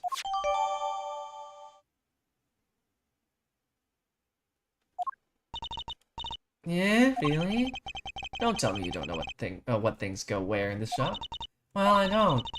Mr. Rod is in charge of this place. So come on, how should I know anything? Okay, we have to explore this more.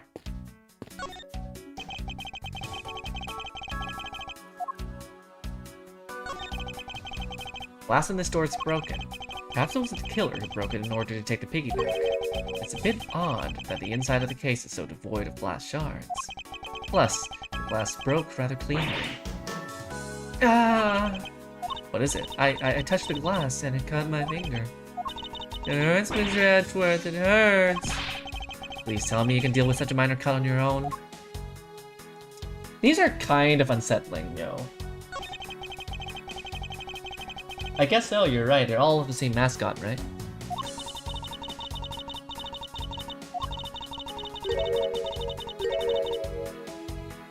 On the bottom shelf we have the cute one, and the middle shelf is a realistic one. And on the top shelf, that's the floral version. Floral? Are you sure about that? Let me guess, you just said the first thing that came to your mind, right?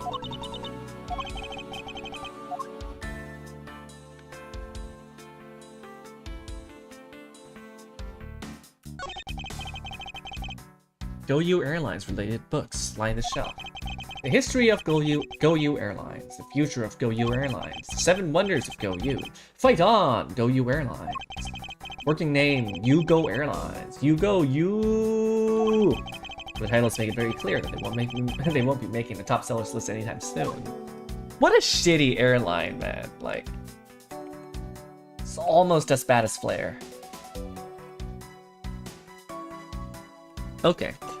So what can we deduce from here? We've seen everything. Oh, no. For security, there's a lock on the display case. Miss Meal, if I may ask you about this lock. The one who's charged of the shop is Miss Rona, so he's got the keys to all the display cases. I see. Oh, I bet you want to buy something. Do you want me to go get a key from her? No, that's alright.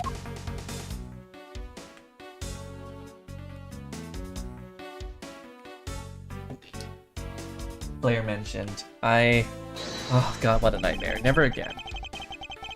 Okay, I'm not presenting anything just yet. But...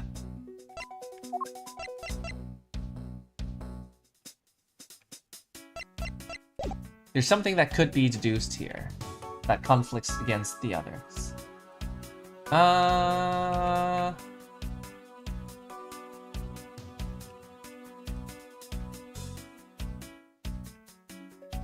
Jewelry. Okay, what do we have? I mean, I could just do this, but like... Eureka! About what? If the killer had broken the glass to get the Captain Zirko, you go back. There should be shards of glass inside the case itself. Oh, I see. Yeah, I guess it'd be like that. However, there's not a single piece of glass inside the display case. No, there isn't. Which means that the glass was broken from the inside out. The piggy bank must have fallen over from inside from the turbulence and right through the glass. Yeah, that's for sure. There's so much glass all over the floor. I'm willing to bet that this hat was knocked off its head at that time too. Huh? That's nice. Which leads me to believe that the killer took the Captain and Yugo back from here after the turbulence. It's true. Take your power naps on your own time, Miss Meal, and listen to what I'm talking.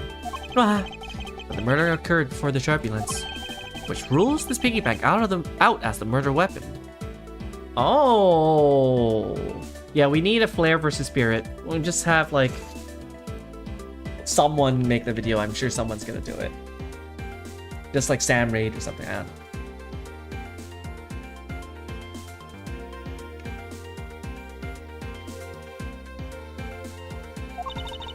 Maybe the mag's not the real murder weapon, it's a fake?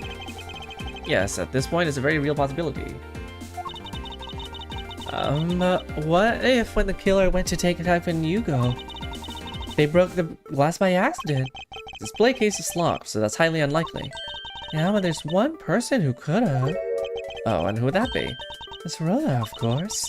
I mean, she's the one in charge of this place, so she has the keys to everything. It's Rhoda Nero, huh?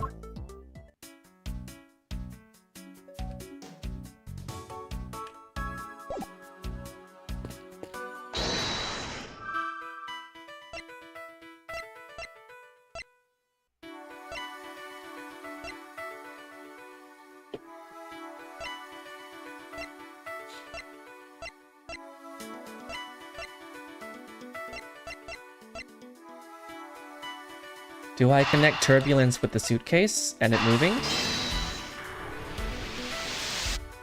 Nice.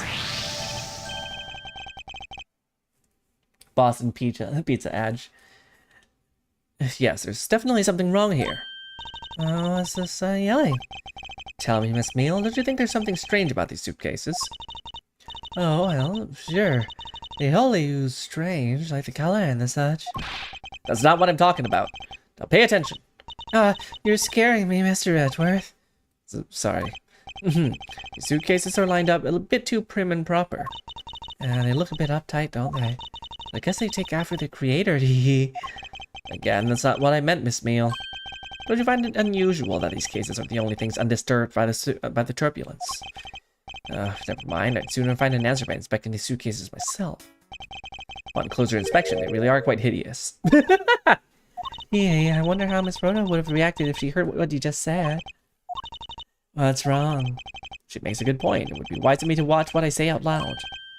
What's this? I spotted something that's not quite right. What is so unusual about the suitcase? It's the lack of a lock. There's something very peculiar about these wheels. Huh? As in, there are no stoppers in place on these. Yep. Without stoppers, one would think that the turbulence would have sent it flying. And so it's very likely the suitcase was placed here after we hit that turbulence. Let's take a closer look at it, shall we? It's also a different color. Is that juice? What's this? The wheel is completely covered in something. Its color and scent, it appears the substance in question is grape juice. Why would there be juice in the wheel of a suitcase? It's the dragging marks. It's the dragging marks in the oh. It's the dragging marks in the grape juice back at the crime scene. So this was either pushed in or out.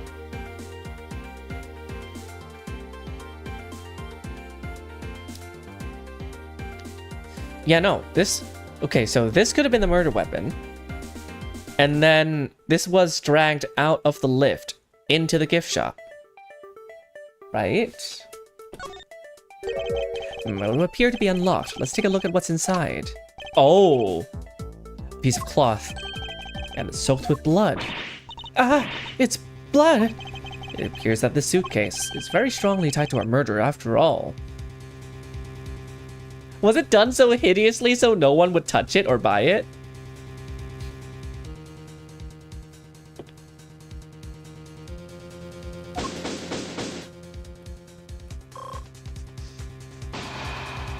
All the twists. So explain this to me? What does the suitcase have to do with the murder? I believe it's pretty safe to say that the killer used the suitcase in some manner. Such as to move something, perhaps. What, aren't you just talking about the cloth then? That alone is too small. A larger item would be needed to move what I'm thinking of. The thing I believe the killer used the suitcase to transport is... the body?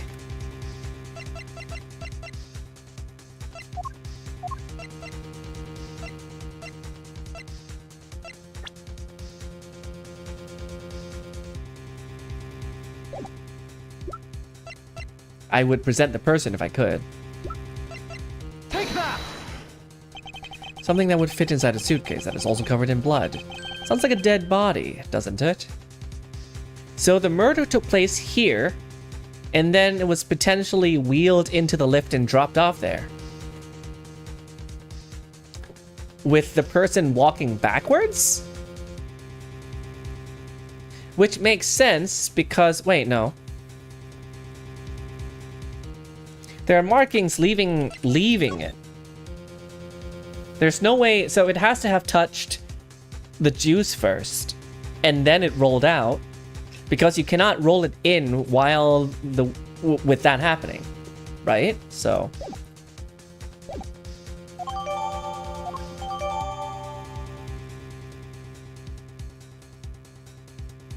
probably the person was killed somewhere else, and then was brought to the lift, dropped off there, abandoned, and then the suitcase was wheeled out of it. But in light of this, I say that Mr. Hicks was moved into the elevator from someplace else. What is with my words? Which means that the murder was committed in an entirely different location. So you're saying that after moving the body into the elevator, the killer brought the suitcase in here and just left it? Exactly. What is it? Nothing, just that I was thinking about what Miss Rhoda said about coming here for something. Ugh. Excuse me, Mr. Edgeworth. Oh. I wanted to give you a bit more time, but I'm afraid I wasn't able to convince the captain. I'm very sorry, Mr. Edgeworth. The captain feels like that he's allowed you ample time. He says that he'd appreciate it if you could wrap it up here and return to your seat. I understand his sentiments. However, if I'm not allowed to complete my investigation, the crime scene may become contaminated by the time we land. If I must stop, then I must be allowed to oversee the preservation of the two sites. Under your supervision, of course. If that's your only condition, then I believe we can accommodate your wishes. I'm here to assist you in any way that I can, Mr. Edgeworth. Sounds like fun. We camp out and watch over everything together. I found proof that a real crime scene was not in the lounge, and I have enough evidence to prove myself to be innocent of any wrongdoing. And yet, regarding what Miss Meal reminded me about Miss Tenero, I can't allow my investigation to end here. The truth must come to light.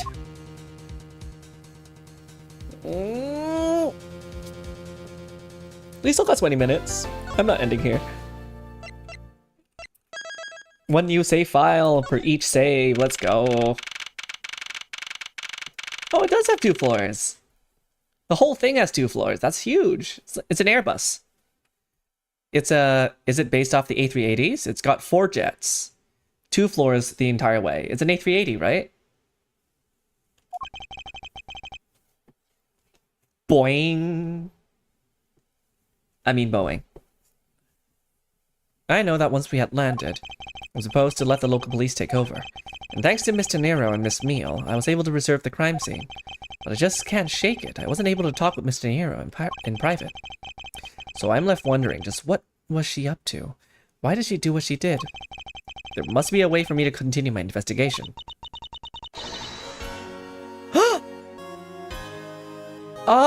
Is that theme? That's Edgeworth's theme, but raised up, like pitched up 3 times or twice. That's Franziska. Franziska, I thought you were still in Germany. I go where I'm needed, and wherever there are criminals to be caught.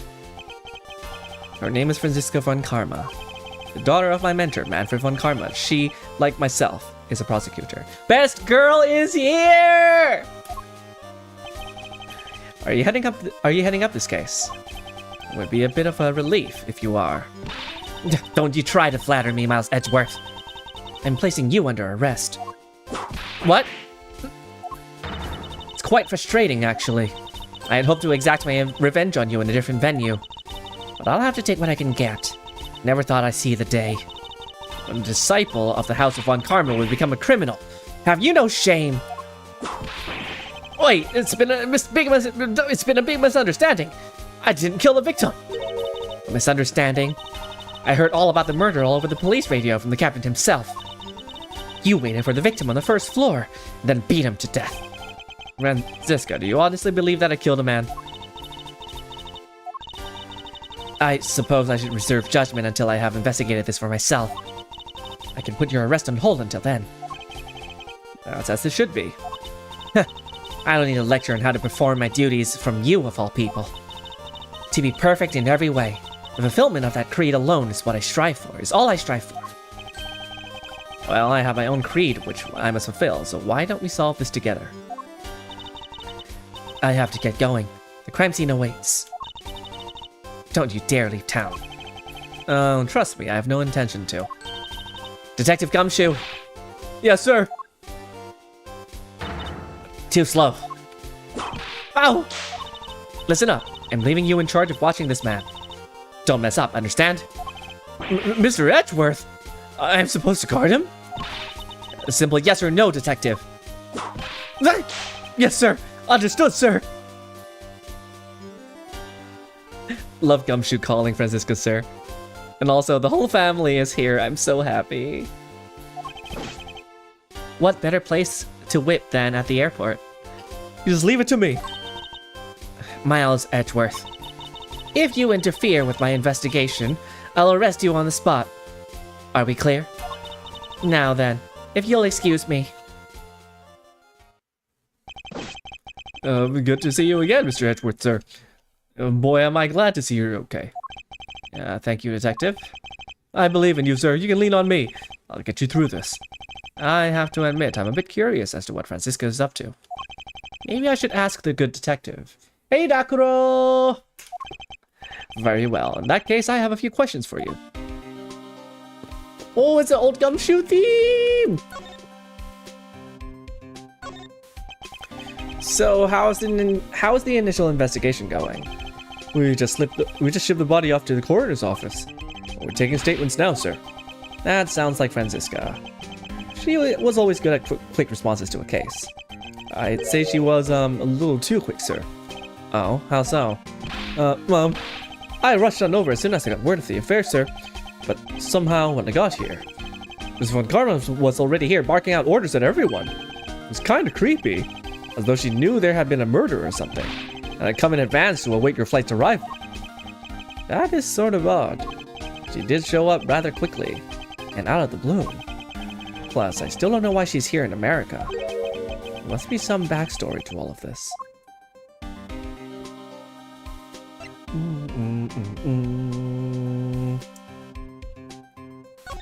Just in time for Gumshoe. Miss Von Karma just popped up at the prosecutor's office about a week ago, sir. Something about chasing down leads related to a certain incident. No details? It's kind of top secret, so she can't talk about it, even with me, sir. Knowing her, the only type of talking she likes to do is with her whip. Plus, I doubt the top secret part was what stopped her from talking to you, detective. Although, I wonder if her case has anything to do with mine. Anyway, that's about all the information I have, sir. We should find out more as we investigate. Yes, it is high time to resume my investigation, starting with talking to the people involved in this case afresh. Let's go! Let's go! Wrong way, let's go!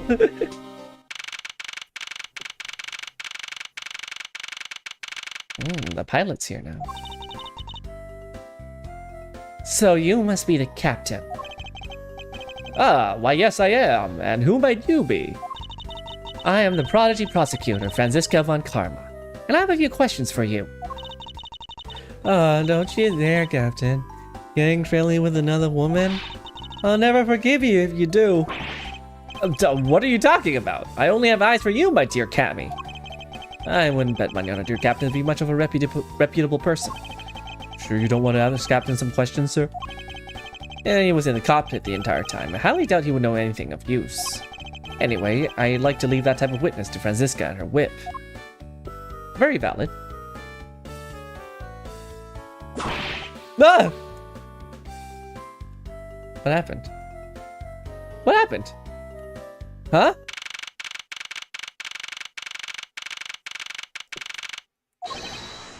Now see here! Ah! Sorry, I'm sorry!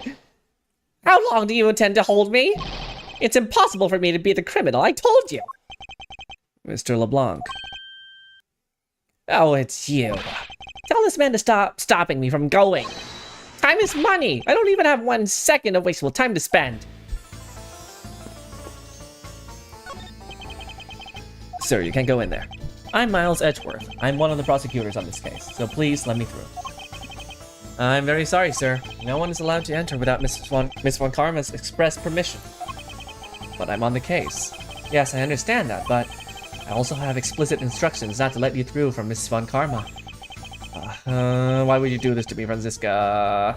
Is it because you still think I'm the murderer? Why?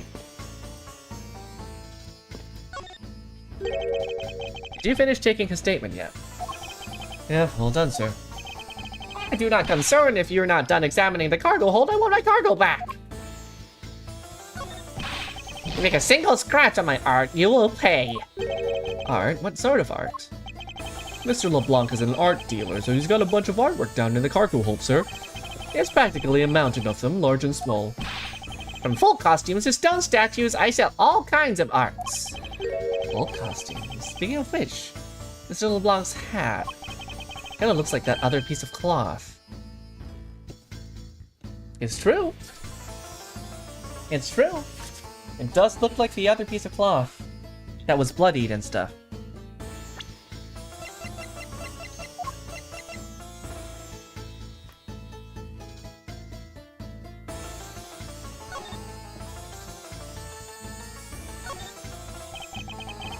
For there to be so much blood on this piece of cloth, was the victim wrapped in it at some point? There's something very familiar about this fabric pattern. I wonder if the murder weapon was one of the pieces of art that LeBlanc is trying to get right now. But I will present this to you right now to see how you respond to that. Mr. LeBlanc, could you please take a look at this for me? Huh? Oh, it's a Morginian cloth. As I suspected, your hat is made of the same material, I suppose.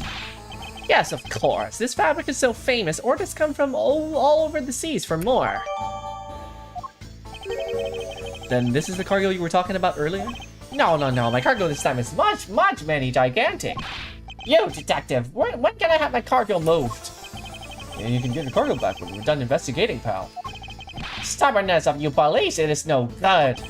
And it is no good that attendants refuse to exit the attendance room too. That attendant? Wonder if she's talking about this. Yeah.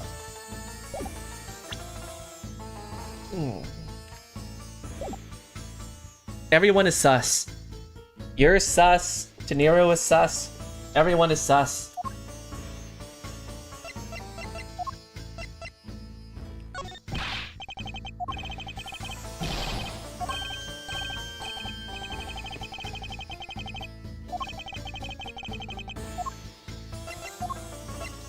Nothing too important. Okay. What did you mean by that attendant, Mr. LeBlanc? She was taken to the attendance room for her interview. And they still have not come out. They make no sign of coming out either. I was finished with my own interview much earlier, quicker than her. Why is Miss Teniro's interview the only one that's taking so much time? Oh, hi Franziska. Miles Edgeworth, you were giving free rein to examine the plane, weren't you? Yes, I was able to obtain the cooperation of the flight attendants. Speaking of attendants, I'd like to speak with Miss Teniro. I wonder if you might grant me permission to enter the flight attendants' room? Before I do, you still have to clear up a few issues surrounding your own circumstances. I understand. You may have tricked those attendants with your sophisticated talking, but you can't pull the wool over my eyes, Miles Edgeworth. Oh, now I'm just gonna convince you? Okay. Let's not complicate things and go with the most obvious conclusion. The scene of the crime was here, in the very lounge the body was discovered. From the time the victim was seen calling for an attendant until his body was found, the only person in this lounge the entire time was you, Miles Edgeworth. This, unmistakably, makes you the likeliest suspect. The likeliest suspect, Franziska. Do you have a problem with that? No, but it's not like you to use such vague wording. You're usually a bit more absolute. I'm simply trying to watch out for you. Or is my kindness too hard for you to comprehend? Thank you, but your leniency is unnecessary. For I will prove my innocence soon enough. If I want to continue my investigation, I'll have to break her line of logic fast. Okay. Let's not complicate things and go with the most obvious conclusion. The scene of the crime was here in the very early, but it was discovered. You know, that's not true.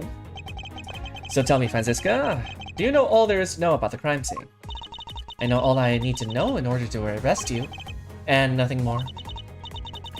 Are you saying there's more I need to know? No! Why did you whip me, sir?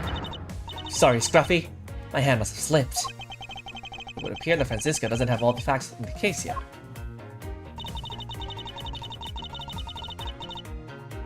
Hold it! What do you mean by seeing? Please stop pretending like you don't know. It's insulting. Obviously, I'm talking about how Mr. Hicks was seen calling for an attendant at 5 a.m. And then, in the time after that call until the body was found. Hold it! While it is true I was in the lounge the whole time, that fact alone does not make me the criminal. Objection! Ha! We'll see about that at the conclusion of this investigation.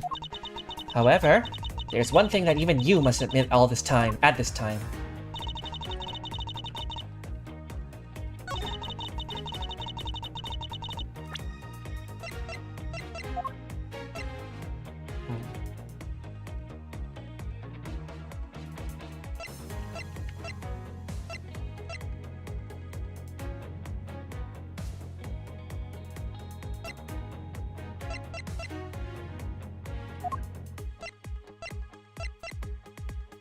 I mean the footprints, right? Just take the footprint, just take them again.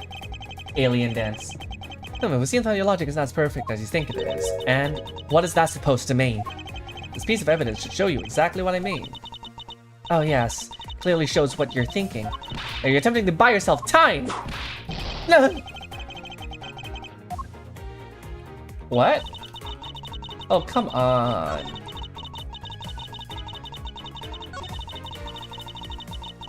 Okay, hang on.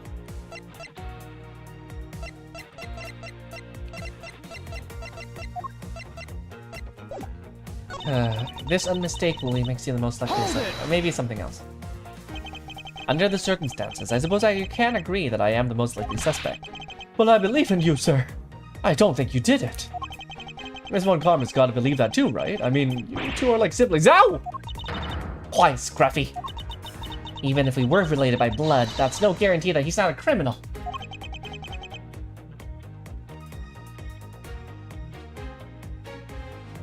Yeah, I do want to show that someone else actually was there, but Franziska, I demand to see some proof that you're not the guilty party. Likely a suspect, huh? What a roundabout euphemism. But it would appear that she doesn't yet know about the new evidence that we acquired and where we acquired it.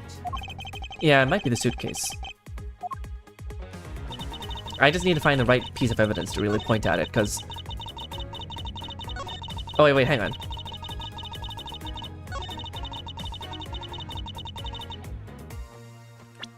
I could technically say that Objection! it wasn't. It's not that someone else was here. It's the fact that that's not the crime scene. So it's a bigger contradiction, I think. It would appear that you did not have all the information you needed after all. And what does that mean? I found a nice piece of evidence just before I was forced to stop investigating. A piece that proves that the body was moved from a different location. The killer used the suitcase to move the victim's body. Meaning that the real scene of the crime is not this lounge at all. Objection! Now who's the one rashly jumping to conclusions? Excuse me? All you did was find this piece of cloth inside the suitcase. That doesn't prove that the body was moved. It could be that the killer simply chose that suitcase as a good place to hide the cloth. I expected you would come to that conclusion. It would seem that I can't escape that easily. You should know better than that. Von Karma is perfect in every way. But did you know that the killer definitely wheeled the suitcase around at some point? Objection! As if there's proof of that. Yeah. Take that! The spilled grape juice in front of the elevator. Yes, and I'd like to draw your attention to this area here, where there's evidence that proves that the killer dragged the suitcase through here. Ta-da! This mark here, wouldn't you say that it looks suspiciously like tracks from 2 wheels? I suppose. Further, there's also grape juice residue on the wheels of the suitcase. This means that the suitcase containing the victim's body definitely passed through here.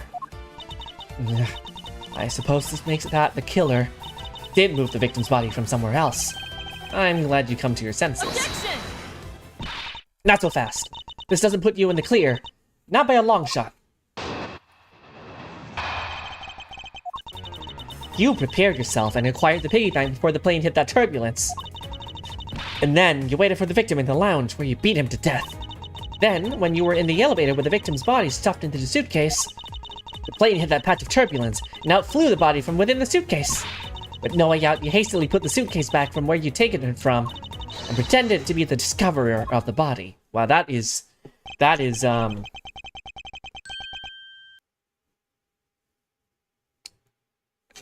one hell of a stretch. Hang on.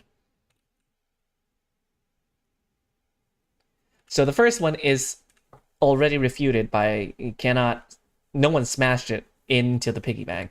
We don't have the keys. The piggy bank isn't the murder weapon. And then the turbulence happened, and then that's when the piggy bank came out. Okay, there's so many holes here. Just what are you insinuating? That I will show you exactly how flawed your logic is. No matter how strong of a face you put on, not even you can hide your fears from me. I'll expose the flaws in your logic in one fell swoop. Are you ready, Franziska? I think you're not ready for this.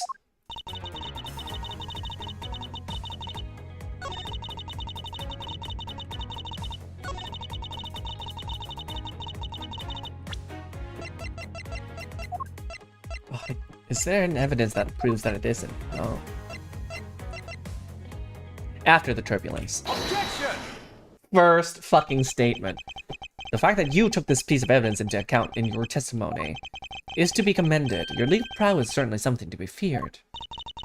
Evidence and logic. Essential tools that those who would stand in a courtroom must learn to master. But what if there was a fake piece of evidence thrown into the mix? A fake? This Captain Yugo piggy bank is just such a fake. It's not the real murder weapon. What? The timing of when the bank was taken from the shop is important. It was taken after the turbulence had occurred. But then, what about the blood on the bank? What do you make of that? I assume it was added after the murder then, when the killer fabricated this weapon. Looking at it this way, the killer basically did 3 things after the turbulence. After exiting the elevator, the killer brought the suitcase to the shop and left it there. Then the killer proceeded to pick up the bank up from off the floor and took it to fabricate a fake murder weapon by hitting the victim on the head. Finally, the victim's wallet was planted on my personage. In my pocket to be precise, it's just the PNG of Miles Edgeworth just on the floor. It's just his PNG. He's just on the floor. It sticks out so badly. There's no... I just noticed there's no shading. There's no shadow. You see the body? There's some shading and some shadow. Here, there's none. It's actually just his PNG.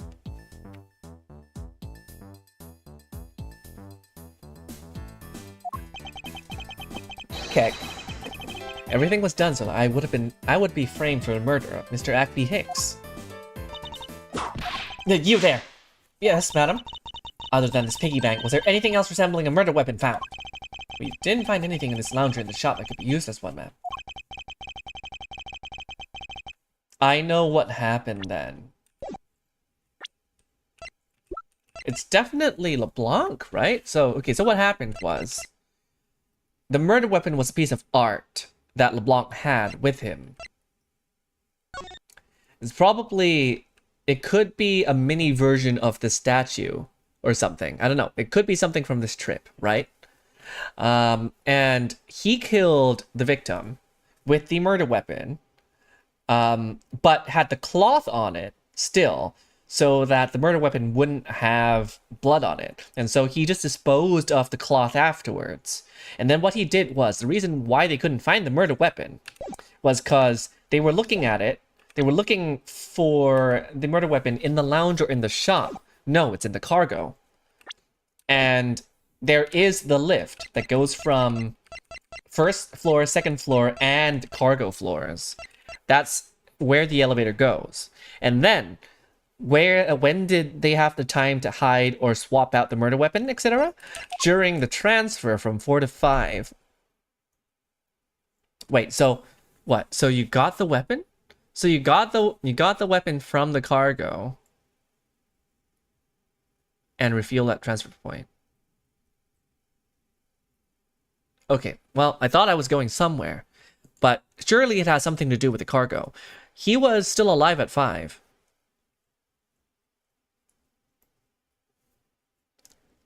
I was so confident. Okay, I'm almost there, I feel. I just need a bit more information. Yeah, he was in his seat when we took off at 5. So the murder weapon would have already been here on the floor. Like first and second floor. When did anyone have the time to bring it back into the cargo to hide it? They probably didn't. Could it have really just been the suitcase? I don't know, but LeBlanc wanting the cargo so badly is kinda sus. And the remaining items all tested negative for any trace of blood. Well, there's a cloth on it. I see. Well, Miles Edgeworth, it appears your stall tactics are at an end. But it's possible it's just hidden somewhere, sir. If the criminal had wanted to hide the weapon in a safer place, I think the weapon would have been hidden in the same place as the bloody cloth. Exactly what I was thinking. Because the cloth was hidden inside the suitcase, it signals to me that the killer had not prepared a more secure place to hide the evidence. Which means that the real murder weapon is either still on the murderer's personage, or still at the real crime scene. Objection! There's one more possibility. And that would be that the piggy bank is in fact the real murder weapon. But didn't we just... Shut up! Let me finish! The killer took the bank out of the display case before the turbulence by opening the lock on the display case door.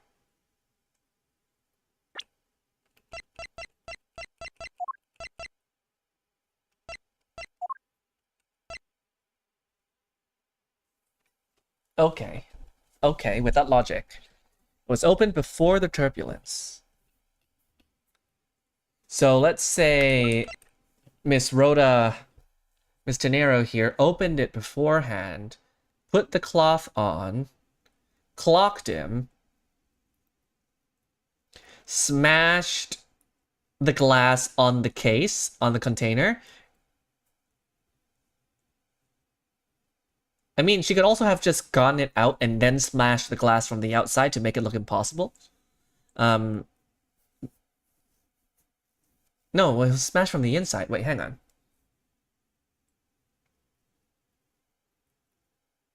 If the glass was smashed from the inside, something toppled out. It opened the lock on the display case door. Then what would have caused the crash from the other side, then? Okay, where are you going with this, Francisca? And it was at that time that the glass pane in the door was broken. I'd say that's a perfectly reasonable line of reasoning, wouldn't you? Let's see, so that means the killer had the key to the display case. Francisca, the person you're talking about. Not so fast, I'm not finished. The person I'm talking about also committed another sin. She tricked the captain and granted you permission to conduct your investigation. Yes, it is the sin of lying. Speaking of which, I recall you also wish to speak with her. Yes. Very well, permission granted, but only if I can sit in on your interrogation. That still doesn't make sense. The case was opened... The cupboard, the cabinet was open, it was smashed open from the inside, and if that had been taken out earlier on, nothing would have smashed it open, unless it was put back again. Which is really convoluted. Why? Very well, permission granted, but only if I can sit in on your interrogation. Do we understand each other? I have no intention of interrogating her. But you're welcome to accompany me if you so wish. Miss Tenero is in the flight attendant's room. Let's move. Let's go. Okay, this is a little... We'll take like 10 more minutes, maybe, at most. I do want to see what happens. So you're the one who has poked around inside this plane without the captain's permission. Deviating from the flight attendant's manual is very unbecoming, you know. What were you hoping to accomplish by doing that? Hi. Mr. Nero. Ah, Mr. Edgeworth, you're here too? Can you please help us shed some light on why you did what you did? Alright.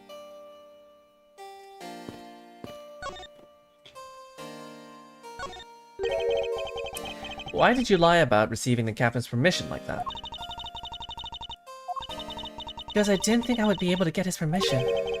What do you mean? The captain, he only has ears for Cammy. I spoke with the captain a little earlier myself. Definitely seems to be rather taken with Miss Smeel. Yes, and on top of that, I had mistakenly accused Mr. Edgeworth of being the killer. I wanted to make amends. In that case, please allow me to thank you for what you did. Thanks to you, I was able to clear myself of all charges. Really? You were able to prove your innocence? Oh, thank goodness! Mr. Nero, is it? There's one more thing I'd like to ask you. You were in the in-flight shop just before the turbulence, weren't you? Please answer honestly. Yes, I was. And why were you there? Well, why the sudden hesitation? Franziska seems to have struck a nerve. All I did was go check up the shop, check up on the shop like I always do. You're saying it was for work then? Yes, I'm in charge of the shop, so I have to keep an eye on it. I don't have any reason to go there otherwise.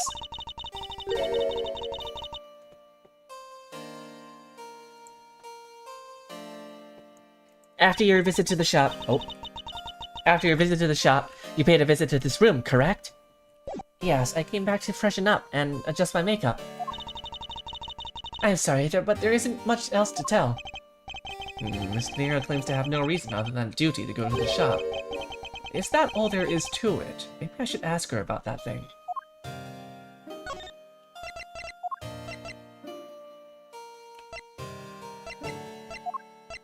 I mean, I could ask about this. I'm sorry, Miss Edgeworth. Oh. Professional flight attendants.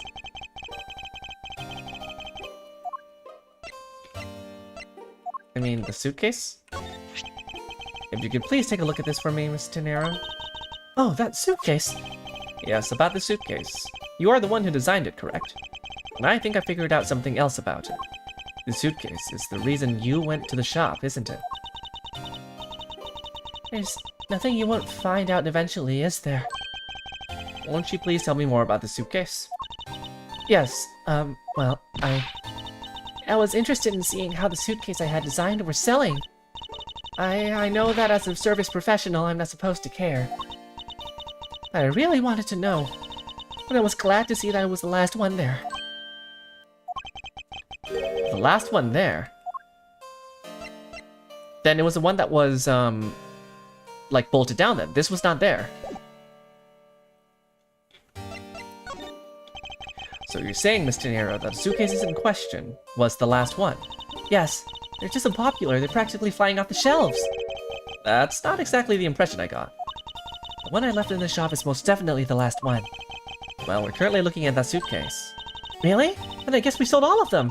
Thank you very much for taking the last one. I didn't say anything about buying it. Then say you'll buy it. I'm so sorry, I can't. But why? I think it'd go great with the complexion, Mr. Edgeworth. It really suits you. Hat, suitcase, suit you. I guarantee it personally as a service professional. Well, that is... how should I put it? Oh, Edgeworth, don't do it to her. It's hideous. But what? Maybe that was a bit too direct. Moving on. My issue with the suitcases isn't the design, it's the number of them remaining. Remaining? There were 2 suitcases in the in-flight shop when I investigated it. 2? But that's impossible. I'm sure there was only 1. Looks like her story has generated quite the contradiction. When I left the shop, I'm positive there was only 1 suitcase left. Something is amiss here. What could be the meaning of this inconsistency? Well, the murderer... By the way, Mr. Nero, what is one of those suitcases doing here? And just like that, we are gonna save. What?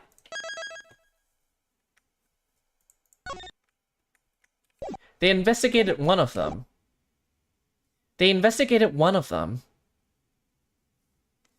Before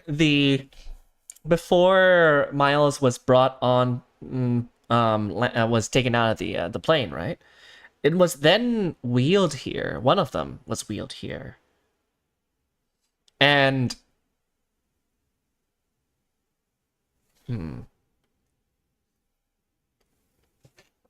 Interesting. Why?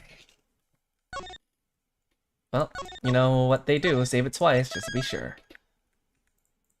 Okay, I want to keep playing, but... We're ending off at a cliffhanger. With a cliffhanger. Oh. Okay, fine, we will save again.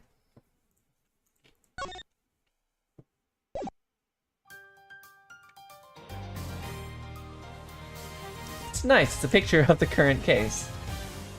That is very sus.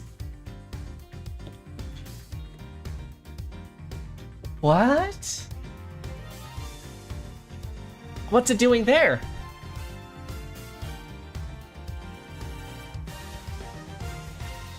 Yeah, hi Chris.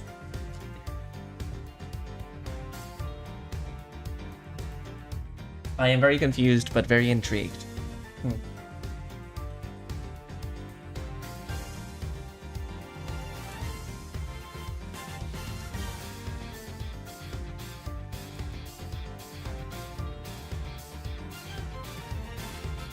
That's insane.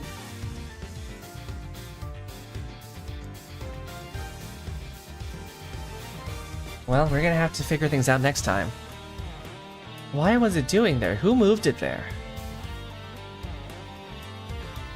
I didn't even see the suitcase when I first started talking to her. Oh, this game is so good. There's so many twists and turns that I haven't thought of at all. What? I don't know how many of you managed to follow the whole case, because I'm assuming some people came and some people went, but... That is a case. Wow.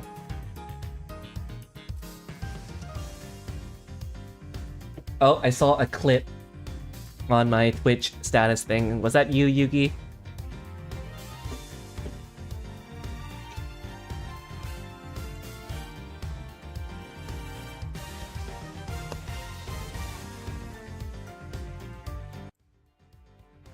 Was it? Who else could it be?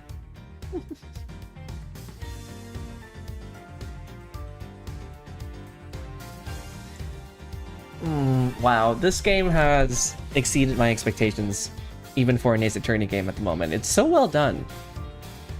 And it's so refreshing that you don't end up in the courtroom over and over, to be honest. Like, yeah, sure, you can keep examining and cross-examining, but like, you get to have similar levels of cross-examination here, and it's not in the courtroom. It's different every time. It's so nice. Twitch bits, yay! How? I love bits. And y'all have probably saved up a little bit on deer bits too. Those little free points that you get from just, I guess, being in the stream. Eventually you can ask me a question that I must answer. Among other rewards, so just gotta stick around sometimes and claim them. So far, what do y'all think about the case?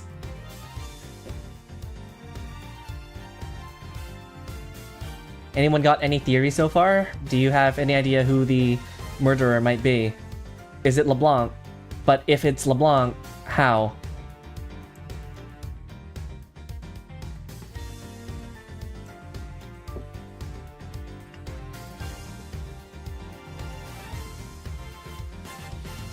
I think Gennaro might have been roped into this. I don't know if she's actually the murderer.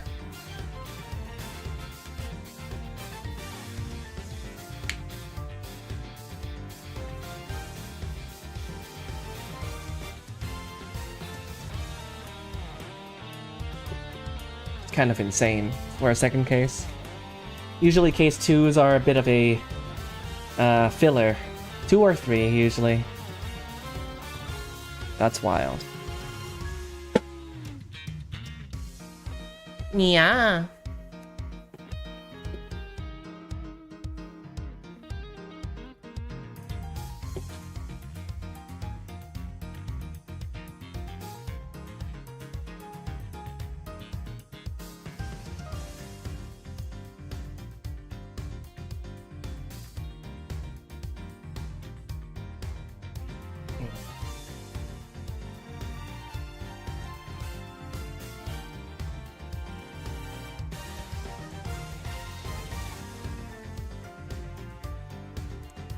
So curious how this is gonna turn out, but I have no idea how.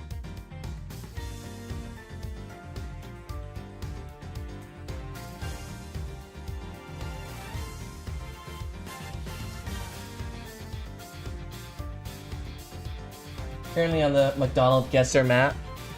It is very fun though.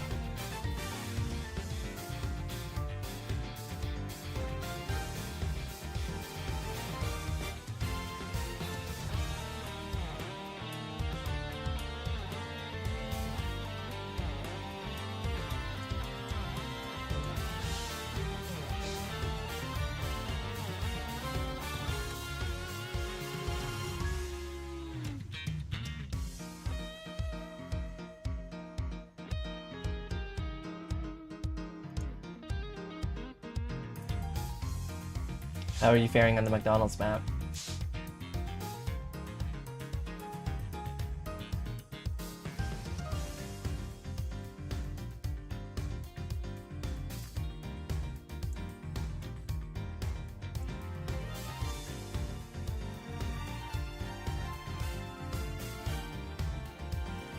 Currently somewhere in the States where weed is legal.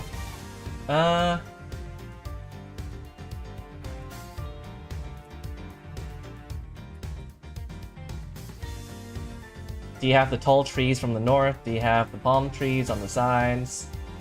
There are a decent amount of states where it's kind of legal, so that doesn't narrow it down by much. Send me screenshots later, okay? And for the rest of you, thank you very much for staying thus far. I am surprised to have subs already, but I'm glad to have them. They will help me survive, essentially, and make up for all the debt that I'm in.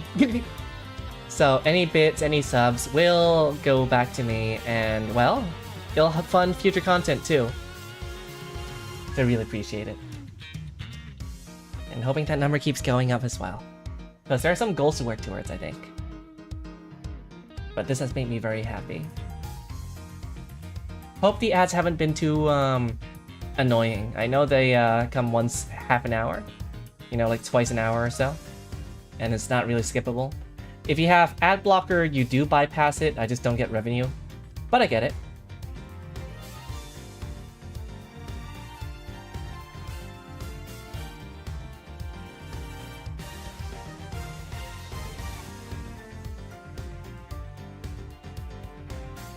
Oh, that makes sense.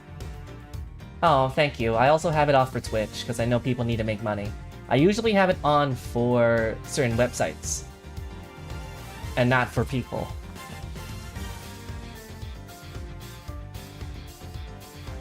Okay, well, as for what's happening tomorrow, I'm streaming Tiny Bookshop, which is a new cozy game about kind of like wheeling your portable bookshop around to different places, meeting like townsfolk, collecting books and trading them and selling them. Sounds like a good time.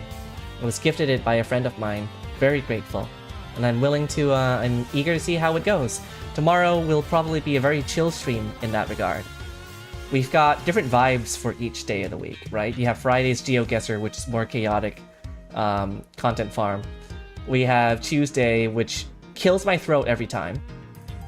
And Wednesday, which is usually a chill game / variety game. So that's gonna be the schedule for a long time. Certain websites. Yeah, you know, websites that have an ad banner on top, on the side, you know. Something about hot singles. And I reached 70 followers, so that's impressive actually. At least to me it is. Within few miles? Can I geo-guess that? I'm a 5K it.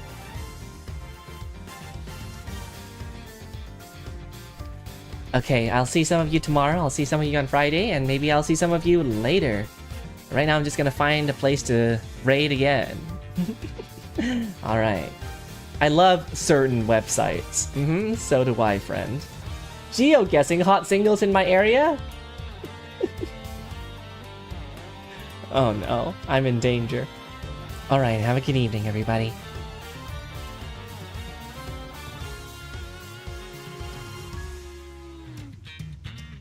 Rating in 5 seconds. Good night.